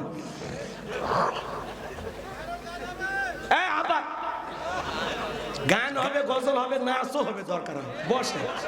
বাপরে বাপ! রাগ করতেছেন? মাঝে মাঝে দেখেন না কত টুপিওয়ালা চাচা নাচিচ্ছে, নাতনির বিয়ে হুঁশ পায় না। 3 বার বলে হজ করে যাচ্ছে, তার নাতনির বিয়ে নাগিন নাগিন ড্রেস দিচ্ছে। আর হজ কবুল হসে ভাই, জান্নাতের কোন গেট দিয়ে ঢুকবি? গেট কি কাটে চেয়েছে কি ভারতের বর্ডার পাশে যে গরু ঢুকেবেন আর বাই করবে? কথা কয় না, অত সহজ না। এদের লাইট দেখা যাচ্ছে। দাদা আসসালামু আলাইকুম। এ পাশেও আছে। আরে দাদা তো আমাদের সাথে মিল লাগাচ্ছে না, মহা মুসিবতে পড়ছে, যে জিনিস গেছে খুব টেনশনে আছে দাদা। তারপরে বেগম খালেদার জন্য সুস্থতা কামনা করছে। কথা কন। আর দাদার দোয়াতে কিছু যায় আসে? ওই কিয়ামত পর্যন্ত দোয়া করলে কামত লাগবে? হ্যাঁ, কোন আর দোয়া কি কামত লাগবে? লাগবে না। ইমান এনে দোয়া করলে কামত লাগবে। কথা কন। বেঈমানের দোয়া কি দরকার? এ কষ্ট হচ্ছে আপনাদের? তাহলে আর ওটা বসা করবেন না। আমার একটা আলোচনার একটা আবেগ যাচ্ছিল এক জায়গায়, আপনারা তো সেই আবেগটা নষ্ট করে দিলেন। কথা কি বুঝতে পারতেছেন? এবার আবার শুরু। তাকবীর দেন, লিল্লাহি তাকবীর। ওটা বসা করবেন না। একশনে এবার উঠলেই দোয়া, কোনো কথা নাই। আর যাই উঠবি তাই বুঝবেন যে ওই ওয়াজের শত্রু। ওই চাচ্ছে যে এখনই দোয়া করবে। 12টার আগে আল্লাহর হস্তে মাথাটা উঁচু করবেন না, যত কষ্টই হোক মাইনে নেন, মাইনে নেন। আধা ঘন্টা কিচ্ছু হবে না বাজান। পুরুষ তো আমরা নাকি, কম নাকি মহিলা? পুরুষ না? পেশাব লাগবে ঝিনাই, তুমি পেশাব করবে যশোর, পুরুষ। কথা কয় না কেন? পেশাব লাগবে মহিষপুর, পেশাব করবি টাঙ্গাইলের মধু, তাহলে না পুরুষ, তাহলে না বউ থাকবি। এত পেশাব কেন? আর রাগ করিয়েন না, কষ্ট হচ্ছে? এইবার চলেন হাসরের মাঠে যাই। কষ্ট হয়েছে? লিল্লাহি তাকবীর। শোনেন না বাজান গো আমার, গভীরে মনোযোগ দিয়ে কথাগুলো শুনে যান। হাসরের ময়দান যেদিন কায়েম হয়ে যাবে, ওই বিচার দিবসের একদিন হবে 50,000 বছরের সমান। যেদিন সূর্য সোহাগ মাথার উপরে চলে আসবে, মানুষের মাথার মগজগুলো টকবক করে গলবে। যেদিন বেঈমানদের জিহ্বা নাভি পর্যন্ত ঝুলে আসবে, যেদিন পাহাড় পর্বত নদীর আলা বিল্ডিং ইমারত কোন কিছু দেখা যায় না। ভারত, বাংলাদেশ, আমেরিকা, লন্ডন, পৃথিবীর কোন রাষ্ট্র, কোন দেশ থাকবে না বাজান গো আমার। কুল্লু মান আলাইহা ফান। এই পৃথিবীর জমিনে সব কিছু আল্লাহ তাআলা ধ্বংস করে দেবেন ওই কঠিন কিয়ামতের ময়দানে। ভাই ভাইকে দেখে পালিয়ে যাবে। সেই কথা আল্লাহ তাআলা বলেন, ইয়াউমা ইয়াফিরুল মারউ মিন আখিহি ওয়া উম্মিহি ওয়া আবিহি ওয়া সাহিবাতিহি ওয়া বানি। কিয়ামতের ময়দানে ভাই ভাইকে দেখে পালিয়ে যাবে, মাতা পিতা সন্তানকে দেখে পালিয়ে যাবে, স্ত্রী স্বামীকে দেখে পালিয়ে যাবে। ওই কঠিন কিয়ামতের ময়দানে আল্লাহর আরশের ছায়া ছাড়া আর কোনো ছায়া থাকবে না। ওই ছায়ার নিচে আল্লাহ তাআলা শাস্তিহীন মানুষকে ছায়া দান করবেন। এটা হলো কিয়ামতের ময়দানে আল্লাহ তৈরি করা ভিআইপি গ্যালারি। সেখান থেকে আল্লাহর বান্দারা কিয়ামতের ফাইনাল খেলা উপভোগ করবেন। মানুষ দলে দলে পানি পানি বলে চিৎকার মারবে, হাসরের ময়দানে ছোটাছুটি করবে বাজান। দলে দলে মানুষ বিশ্ব নবীর দিকে রওনা করবেন। কিছু মানুষের চোখের সামনে আল্লাহ তাআলা পর্দার আবরণ তৈরি করে দেবেন। নবী তখন ডেকে বলবেন, আল্লাহ সংখ্যায় আমি আমার অনেক উম্মতকে দেখতে পাইলাম, কেন জানি সংখ্যাটা কমে গেল, বুঝতে পারলাম না। আমার আল্লাহ তখন ডেকে বলবে, বন্ধু পাইকারি দরে আপনি সবাইকে আজকে হাউজে কাউসারের পানি পান করাইতে পারবেন না। দুনিয়ার জীবনে দুইটি অপরাধ করেছিল যারা, আজকে কিয়ামতের ময়দানে আপনার হাতে পানি পাবে না তারা। জোরে বলেন কয়টি অপরাধ? এই দুইটি অপরাধ কি জানার দরকার আছে না নাই? বলা যায় না। ওই দুইটা অপরাধ আপনার আমার ভিতরেও থাকতেই পারে। কথা বলেন। তাহলে শোনার দরকার আছে না নাই? আমার দিকে তাকান। নবীজি হাউজে কাউসার পিয়ালা না দাঁড়িয়ে আছেন বাজান। নবীজিকে দেখবেন আর নবীজির হাতে হাউজে কাউসারের পানি পান করবেন। কারা কারা কিয়ামতের ময়দানে নবীজির হাতে হাউজে কাউসারের পিয়ালার পানি পান করতে চান? দুইটা হাত তুলে আল্লাহকে দেখান। আল্লাহ আমাদের সবাইকে কিয়ামতের ময়দানে নবীজির হাতে হাউজে কাউসারের পানি পান করার তৌফিক দান করুন। জোরে বলুন আমিন। সবাই আমার সাথে বলেন, আল্লাহ আমাদের সবাইকে কিয়ামতের ময়দানে নবীজির হাতে হাউজে কাউসারের পানি পান করা তৌফিক দান করুন। জোরে বলেন আমিন। আর একটু চিল্লা বলেন আমিন। হাত নামান আমার ভাইরা। চিন্তা করেন রাসূল হাউজে কাউসারের পেয়ালা নিয়ে দাঁড়িয়েছেন। শুনেন আমার দিকে তাকান। হযরত আবু বকর সিদ্দিক রাদিয়াল্লাহু তাআলা আনহু পেয়ালাগুলো ভরায়া দিবেন, মাঝখানে দাঁড়িয়ে থাকবেন হযরত ওমর রাসূলের হাতে দেবেন। আর নবীজি তার আদরের উম্মতকে খুঁজে খুঁজে কিয়ামতের ময়দানে হাউজে কাউসারের পানি পান করাবেন। রাসূলের হাতে এক পেয়ালা হাউজে কাউসারের পানি যদি পান করতে পারেন, জান্নাতে ঢোকা পর্যন্ত আপনারা তৃষ্ণা লাগবে না, তৃষ্ণা মিটে যাবে। বলুন সুবহানাল্লাহ। এখন পানি চাইলে কি পাওয়া যাবে? কথা কন। আমি আপনাদের এলাকায় আসলাম, উদাহরণ কথা বোঝানোর জন্য এক্সাম্পল দিচ্ছি। একটা ছেলেকে কিছু চকলেট দিলেন, দিয়ে বলেন ভাতিজা আমার জন্য এক বোতল পানি আনো, আমি একটু ওযু বানাবো। ওই ছেলেটা চকলেট তাই মারছে দৌড়, মাঝখানে আছার খায় পড়ে গেছে, হাঁটু ছিলে গেছে, রক্ত বের হয়েছে। এর পরেও বদনা ভরে এই পানি নিয়ে আমার সামনে হাজির। আমি তখন বললাম বাবা এই পানিটা আনতে গিয়ে তোমার কষ্ট হয়েছে, মাঝখানে আছার খায় পড়ে গেছো, ব্যথা পাইছো, রক্ত মনে বের হয়েছে।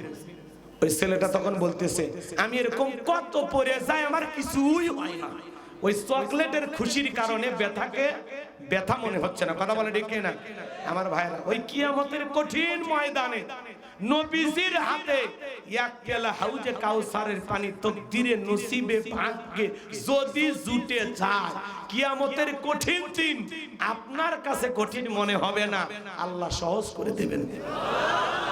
নবীজির হাতে এক পেয়ালা হাউজে কাউসারের পানি আর আল্লাহর আরশের নিচে ছায়া যদি ভাগ্যে জুটে যায়, আল্লাহ যদি দয়া করে দেয়, তাহলে আপনি জান্নাতি, আপনার আর কোনো টেনশনই নাই।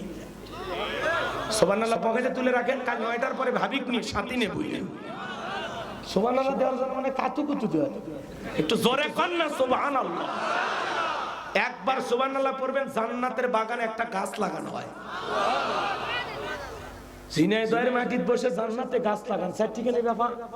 তাহলে একটু জোরে কর সুবহানাল্লাহ। এইবার দরদার ভালোবাসা নিয়ে আল্লাহ এতগুলো বান্দা সুবহানাল্লাহ বলবে, আল্লাহ গাছ কিন্তু ভালোভাবে লাগাইয়া দিও মালিক। আমরা বিশ্বাস করি, এটা আমাদের বিশ্বাস যে আজকে আমরা মন থেকে সুবহানাল্লাহ পড়বো, তুমি আমাদের জন্য জান্নাতের বাগানে গাছ লাগাইয়া দিও। চিৎকার মেরে বলুন সুবহানাল্লাহ, সুবহানাল্লাহ, সুবহানাল্লাহ। যতবার বলবেন ততবার একটা করে গাছ। একটা তেজি ঘোড়া নিয়ে 100 বছর দৌড়াইলেও এই গাছের ছায়া অতিক্রম করা সম্ভব নয়। 100 বছর দৌড়াইয়া ছায়া অতিক্রম করা যাবে না, গাছ কত বড় চিন্তা করে। কষ্ট হচ্ছে নাকি আপনাদের?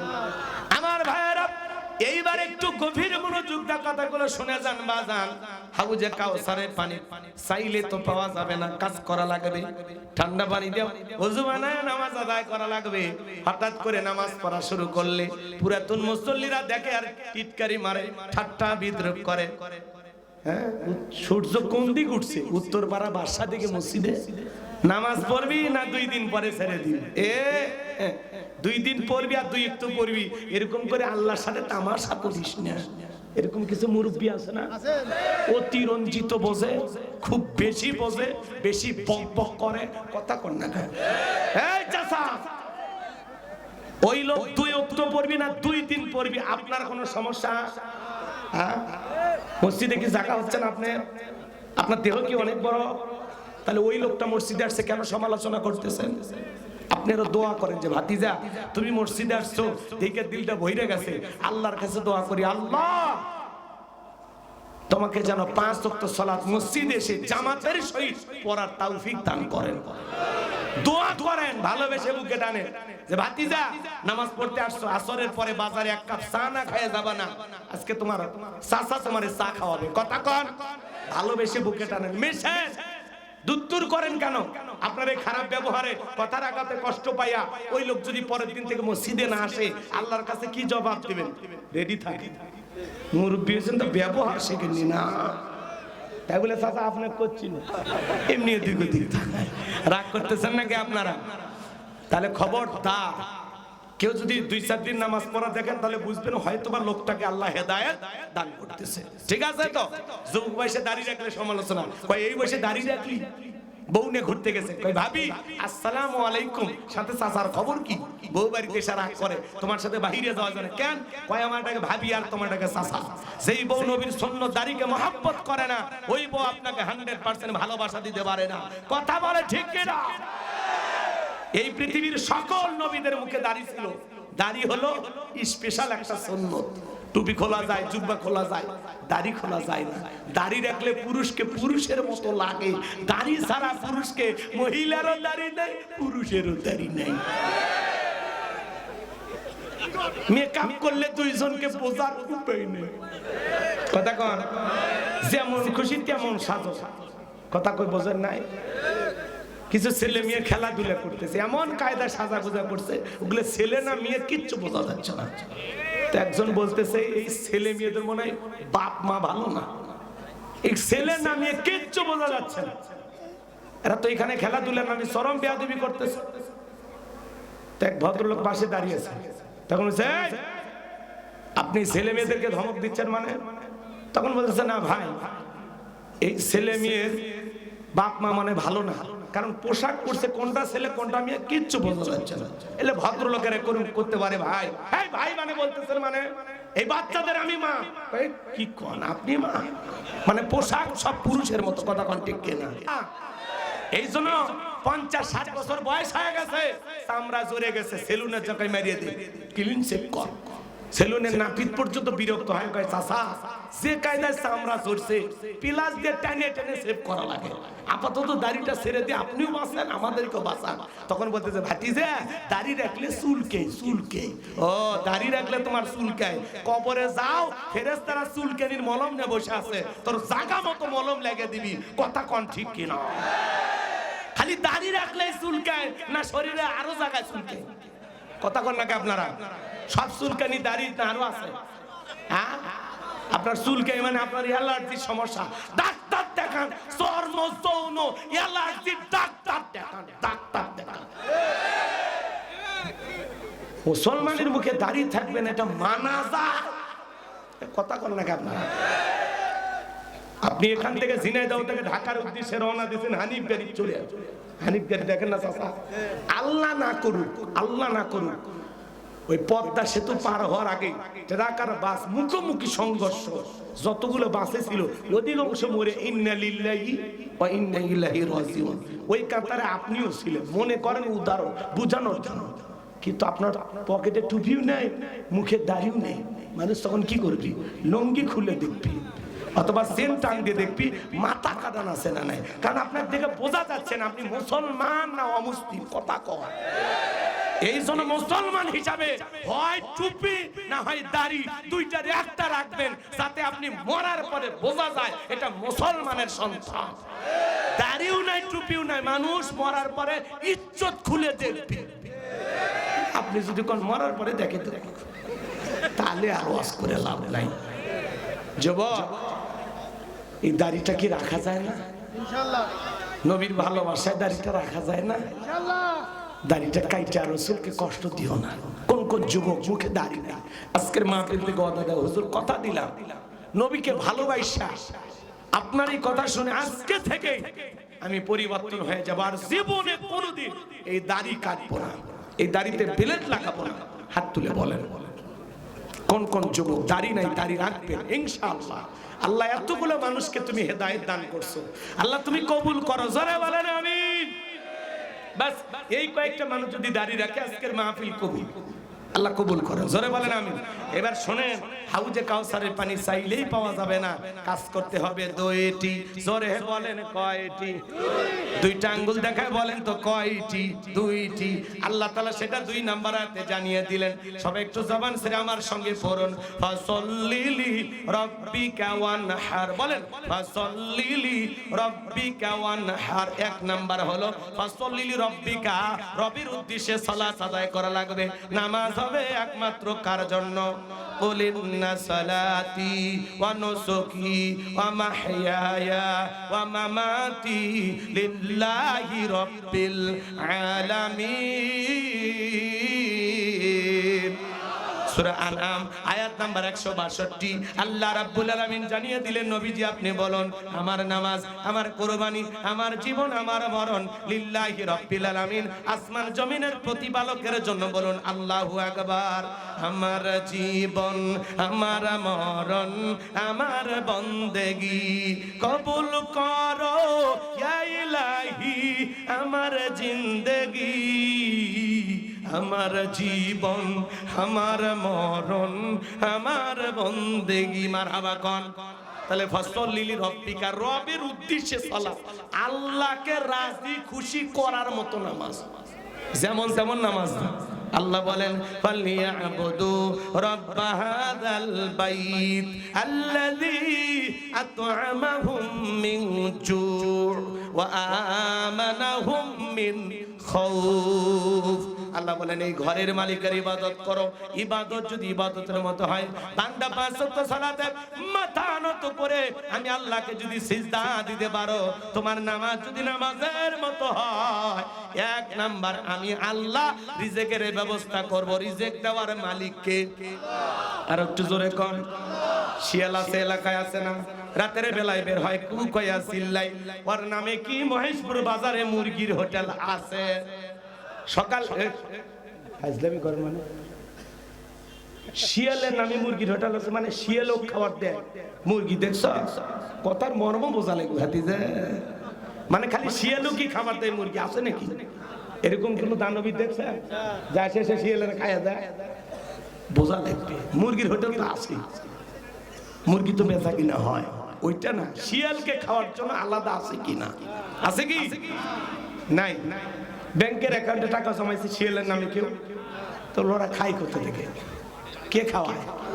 হ্যাঁ পাখি দেখেন না সকালবেলা বাসা থেকে বের হয়ে যায় সন্ধ্যেবেলায় পাখির পেটটা ভরে বাসায় ফেরত আসে কে খাওয়াইলো আল্লাহ যদি পাখিকে খাওয়ায় শিয়ালকে খাওয়ায় আমরা হলাম আশরাফুল মাখলুকাত সৃষ্টির সেরা কুনতুম খায়রা উম্মাতিন উখরিজাত লিন-নাস আল্লাহ বলে তোমাদেরকে উত্তম জাতি বানাইছি ভিআইপি বানাইছে সুবহানাল্লাহ কোন তাহলে আল্লাহকে আমাদেরকে না খাওয়ায় মারবে তাহলে পাঁচ ওয়াক্ত সালাত আদায় করলে রিজিক দিবেন কি ওয়া মা মিন দাব্বাতিন ফিল আরদি ইল্লা আলাল্লাহি রিজকুহা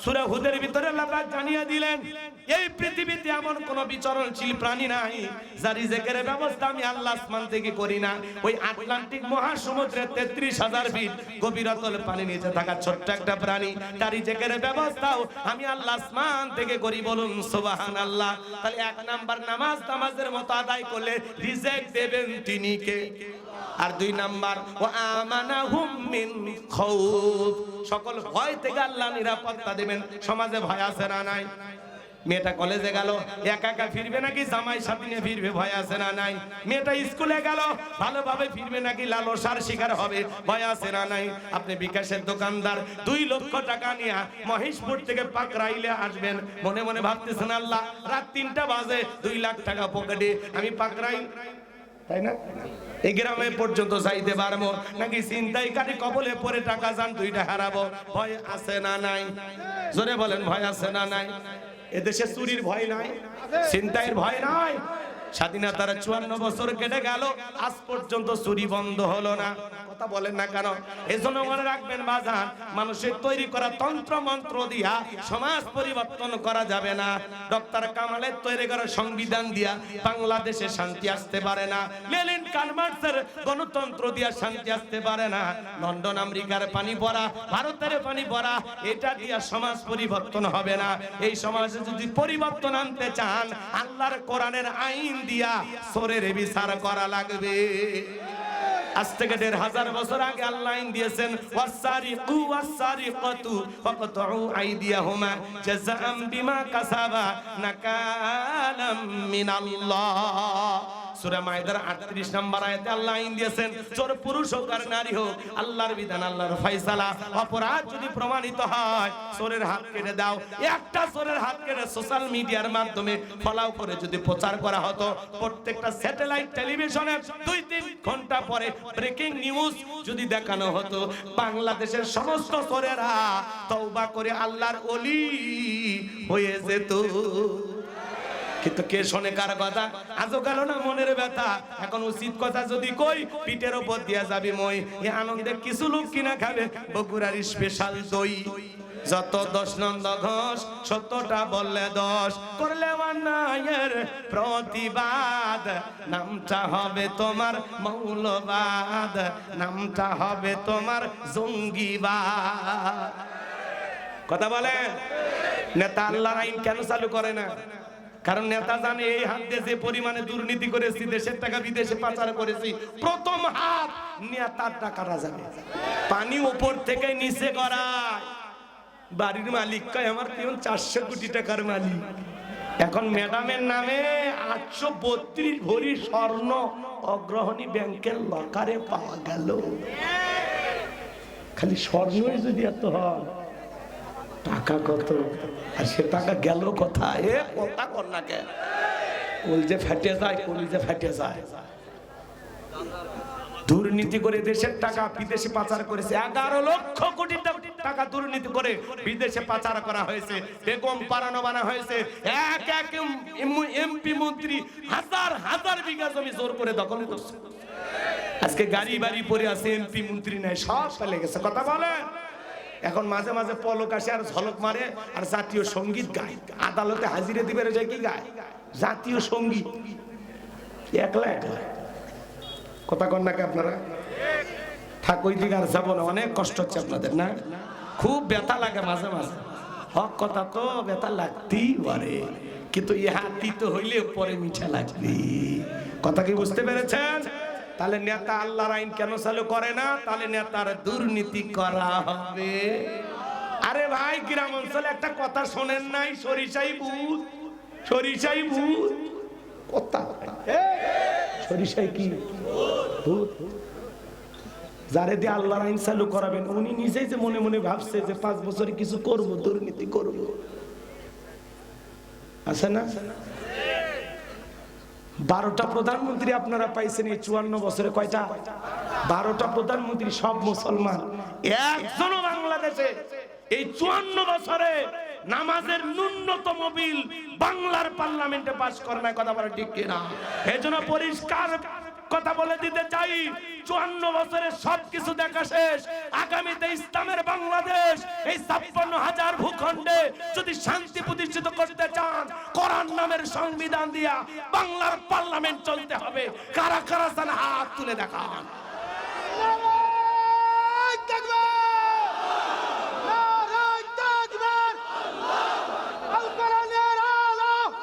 আমার ভাইয়েরা, এই জন্য মানুষের তৈরি করায় ছাতা পাতা আইন দিয়া সমাজে শান্তি আসবে না।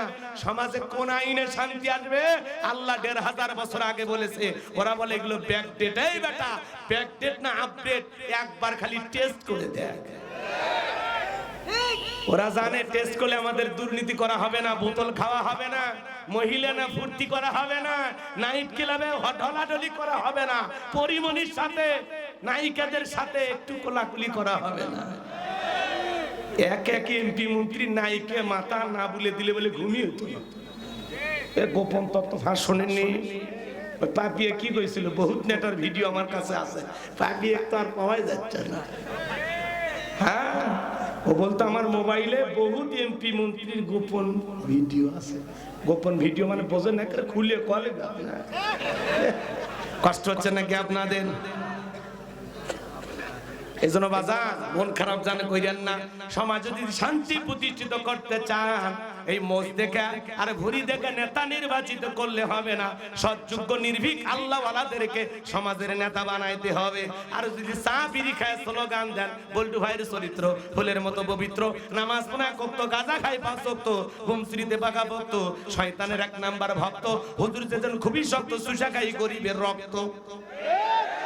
পোস্টার লেখা আছে গরিবের বন্ধু, ভোট দিয়ে দেখেন গরিবের কয় নাম্বার শত্রু। একটা বয়স্ক ভাতার কাঠ নিবের গেলেও 2-1000 রাখা। এজন্য বাজার বুঝে শুনে সৎ যোগ্য নির্ভীক আল্লাহওয়ালাদেরকে সমাজের নেতা বানানো লাগবে। যারা হবে মসজিদের ইমাম তারাই হবে মেম্বার, চেয়ারম্যান, এমপি, মন্ত্রী। কথাকে বুঝছে? সমাজের সব জায়গায় ইসলাম যেন চালু হয়, আল্লাহ যেন কবুল করেন। চর্মচোখে যেন আমরা দেখতে পারি, আল্লাহ কবুল করেন। জোরে করে আমিন। আমার ভাইয়ের সামনের দিকে যাই বাজান, মজা আছে, বলবো। তাহলে ফাসল্লি লিরাব্বিকা, রবের উদ্দেশ্যে সালাত, আল্লাহকে রাজি খুশি করার জন্য। শুধু মসজিদ সুন্দর বানাইলে হবে না, ওই মসজিদে নামাজ আদায় করার দরকার আছে না নাই?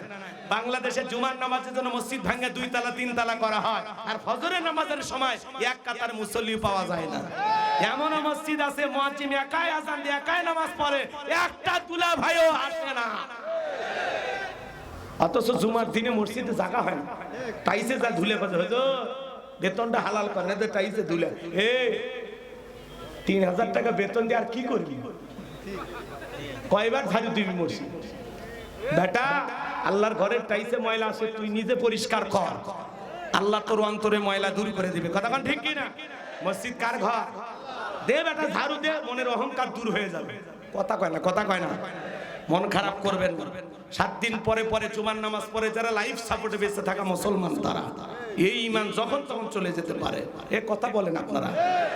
যার নামাজ নাই তার ঈমান নাই। যার নামাজ নাই, কথা কন না, যার নামাজ নাই, কষ্ট হচ্ছে আপনাদের এলাকায় এরকম আছে, নামাজই পড়ে না কিন্তু পাকা ঈমানদার দাবি করে। মাসাঙ্গে বসে সাইস্টলে বসে বলে আরে নামাজ না পড়লে কি, মোটামুটি পাকা ঈমান, পাক্কা ঈমানদার দাবি করে, নামাজ না পড়ে। ও কি পাক্কা ঈমানদার? আপনারটা কি চাইনা টাইজে পাকা করছেন? আপনার ভিতরে পাকা শয়তানি ঢুকছে, পাকা শয়তানি ঢুকছে। কথা কর। যার নামাজ নাই তার ঈমান নাই। বাইনাল আবদি ওয়া বাইনাল কুফরি তারকুস সালাহ। আল্লাহ রাসূল বলেছেন ঈমান আর কুফরের মধ্যে পার্থক্যকারী যে জিনিস তার নাম হলো সালাত। ঈমানদার সালাত আদায় করে, বেঈমানেরা সালাত আদায় করে না। তাহলে আপনি মুসলিম দাবি করলে আপনাকে 5 ওয়াক্ত সালাত অবশ্যই আদায় করতে হবে, এটা রবের বাধ্যতামূলক অর্ডার। কারা কারা 5 ওয়াক্ত নামাজ পড়বেন আল্লাহর খুশির জন্য হাত তুলে দেখান। আল্লাহ আমাদের 5 ওয়াক্ত নামাজি বানায় দেন। জোরে বলেন আমিন। আরেকটু জোরে বলেন আমিন। তাহলে ফাসল্লি লিরাব্বিকা, রবের উদ্দেশ্যে সালাত। এইবার 2 নাম্বার হলো ওয়ানহার মানে কুরবানি করা। নিজের আমিত্বকে কুরবানি করা, অহংকারকে কুরবানি করা, নিজের ভিতরে থাকা পশুসুলভ আচরণকে কুরবানি করা, জানমাল কুরবানি করা, শহীদ আবু সাঈদের মুগ্ধের মতো দেশের জন্য কুরবানি হওয়া। কথা কয় না কেন? আবু সাঈদ মুগ্ধ, শেষ হয়নি যুদ্ধ। যুদ্ধ তো কেবল শুরু। যতদিন পর্যন্ত ইনসাফের বাংলাদেশ, ন্যায় বিচারের বাংলাদেশ, আল্লাহর বিধান এই জমিনে চালু না হবে, ততদিন যুবকেরা লড়াই থামানো যাবে না। হাসনাত আব্দুল্লাহর বক্তব্য একই, যে ইনসাফ কায়েম করা হবে। ওসমান হাদির বক্তব্য একই, ইনসাফ কায়েম করা হবে। আমরাও তোমাদের সাথে আছি। এই জমিনে ইনসাফ কায়েম করতে হবে, ন্যায় বিচার কায়েম করতে হবে। ততদিন পর্যন্ত এই গুনাহগার বাংলাদেশ থেকে চাঁদাবাজ, দুর্নীতিবাজ, সন্ত্রাস, ভারত প্রেমিকেরা এই দেশ থেকে না চলে যাবে, ততদিন পর্যন্ত আমাদের সংগ্রাম চলবে। কথা কয়। এই দেশের মাটিতে আর কোন চাঁদাবাজের জায়গা হবে না, আর কোন দুর্নীতিবাজের জায়গা হবে না, আর কোন রাক্ষস দেশের টাকা বিদেশে পাচার করবে আর জন্ম হতে দেব না। এই দেশে লুটপাট করে খাইতে খাইতে কিচ্ছু নাই ভাইরা, খালি মাটি পড়ে আছে। আরো যদি খাওয়া শুরু করে মাটিও থাকবে না। অতএব পাশে থাকতে হলে, পায়ের তলে মাটি রাখতে হলে আপনাকে মাজা সোজা করে দাঁড়ানো লাগবে। বারবার রক্ত দিয়েছি আমরা, আর ওরা ঘি খায়, ওরা মিষ্টি খায়, ওরা ভালোটা খায়, আর আমরা দেশের মাটিও খুঁজে পাই না। এমনটা আর হতে দেয়া যাবে না। আগামীতে এই দেশের টুপিওয়ালা দাড়িওয়ালাদেরকে মাইনাস করে কোনো কিছু করতে দেওয়া হবে না। আগামীতে এই দেশের নেতৃত্ব দেবে টুপিওয়ালা দাড়িওয়ালারা। কথা বলেন ঠিক কিনা? আর আমাদের বাঁকা চোখে তাকানোর সুযোগ নাই। ইসলামের আদল এক জায়গায়, কি সুন্দর হয়েছে না?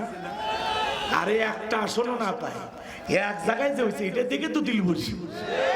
যে আমরা হুজুরের এক জায়গায় হতে পারি, সামনে আরো হব, প্রয়োজনে তাহিরির সাথেও হাত মিলাবো। হ্যাঁ, ইসলামকে প্রতিষ্ঠিত করার জন্য তাহিরেরও দরকার আছে, ওই খাজা বাবার আটরশির বাবারও দরকার আছে। সবাই মিলে ইসলাম প্রতিষ্ঠিত করবো ইনশাআল্লাহ, কাউকে বাদ দেবো না। কথা কন, যে গাঞ্জার কলকি টান মারতেছে ওরে হাত ধরে তুলে নিয়ে এসে বলো ভাই আপাতত কয়দিন খাস না, আমার সাথে মিছিল কর। কথা কন, এই দেশের শান্তি ফিরাইতে হলে, এই দেশে ন্যায় বিচার কায়েম করতে হলে বাজার আগের বইয়ের শালি দেওয়ার হবে না। হয় নতুন বিয়ে করে শালি নিয়ে আসেন, আর না হলে চুপচাপ বাড়ির থাকেন। এ কথা কন, এতটুকু অ্যাঙ্গেল বুঝলেই যথেষ্ট, না হলে আর কিছু বলার নাই।